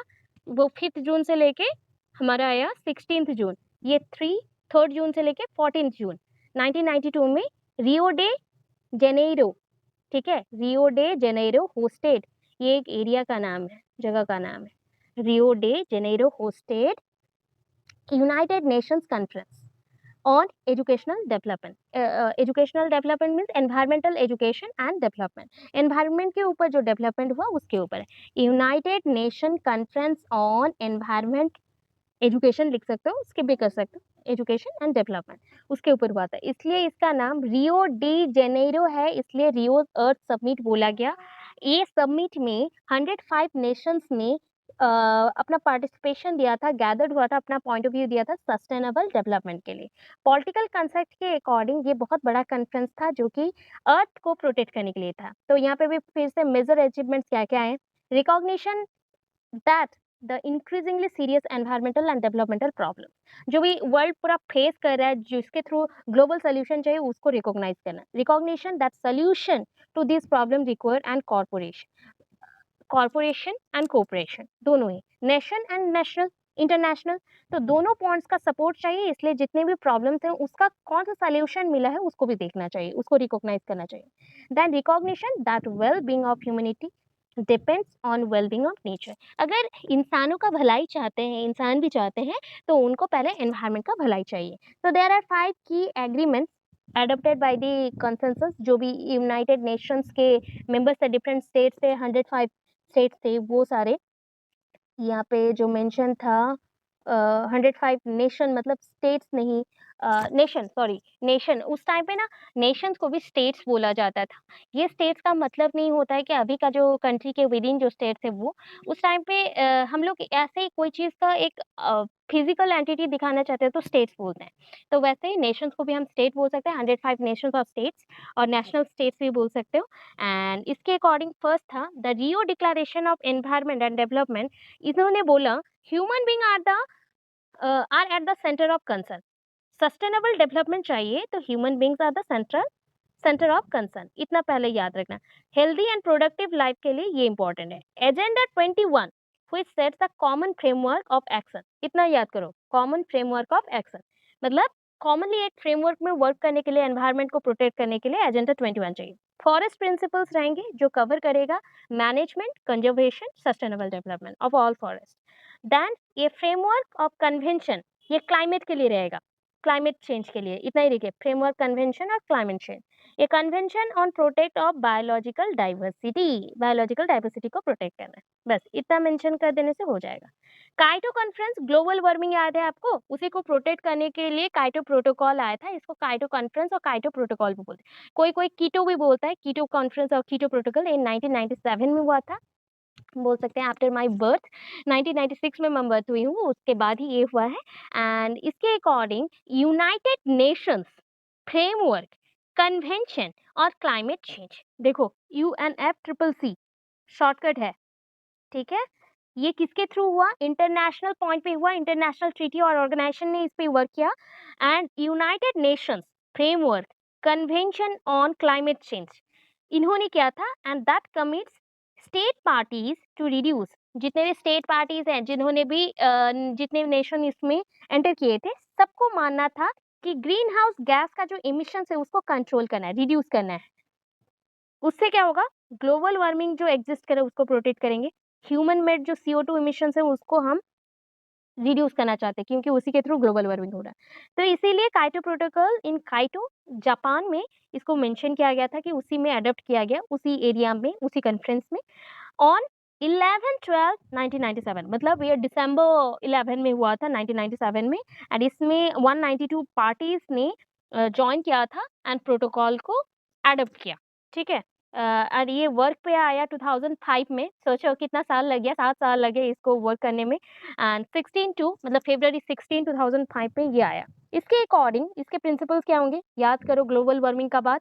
तो इसके अकॉर्डिंग हमें मिनिमाइज करना है जो भी इमिशंस है, गैसेस हैं, ठीक है, उसको मिनिमाइज करना है। सारा याद नहीं रहेगा तो आप याद करना ये एक word, minimise the impact of developing countries, establishing and adaptation of funds for the climate change, इतना लिखे। Accounting and reporting reviewing the order to ensure integrity of the protocol, सबको इसे मानना पड़ेगा, उसका रिव्यू रिपोर्टिंग ऑलवेज देना पड़ेगा। Compliance establishing ए compliance committee, अगर कोई भी आपको कंप्लेंट है या कंप्लेंट दर्ज करना है, तो आपको ऑलवेज उसके ऊपर वर्क करने के बाद जो रिपोर्ट होगा कंप्लायंस कमिटी को देना पड़ेगा, जिसके थ्रू हम जान सके कि ये प्रोटोकॉल के अकॉर्डिंग वर्क हो रहा है कि नहीं। तो ये सारे फीचर्स हैं।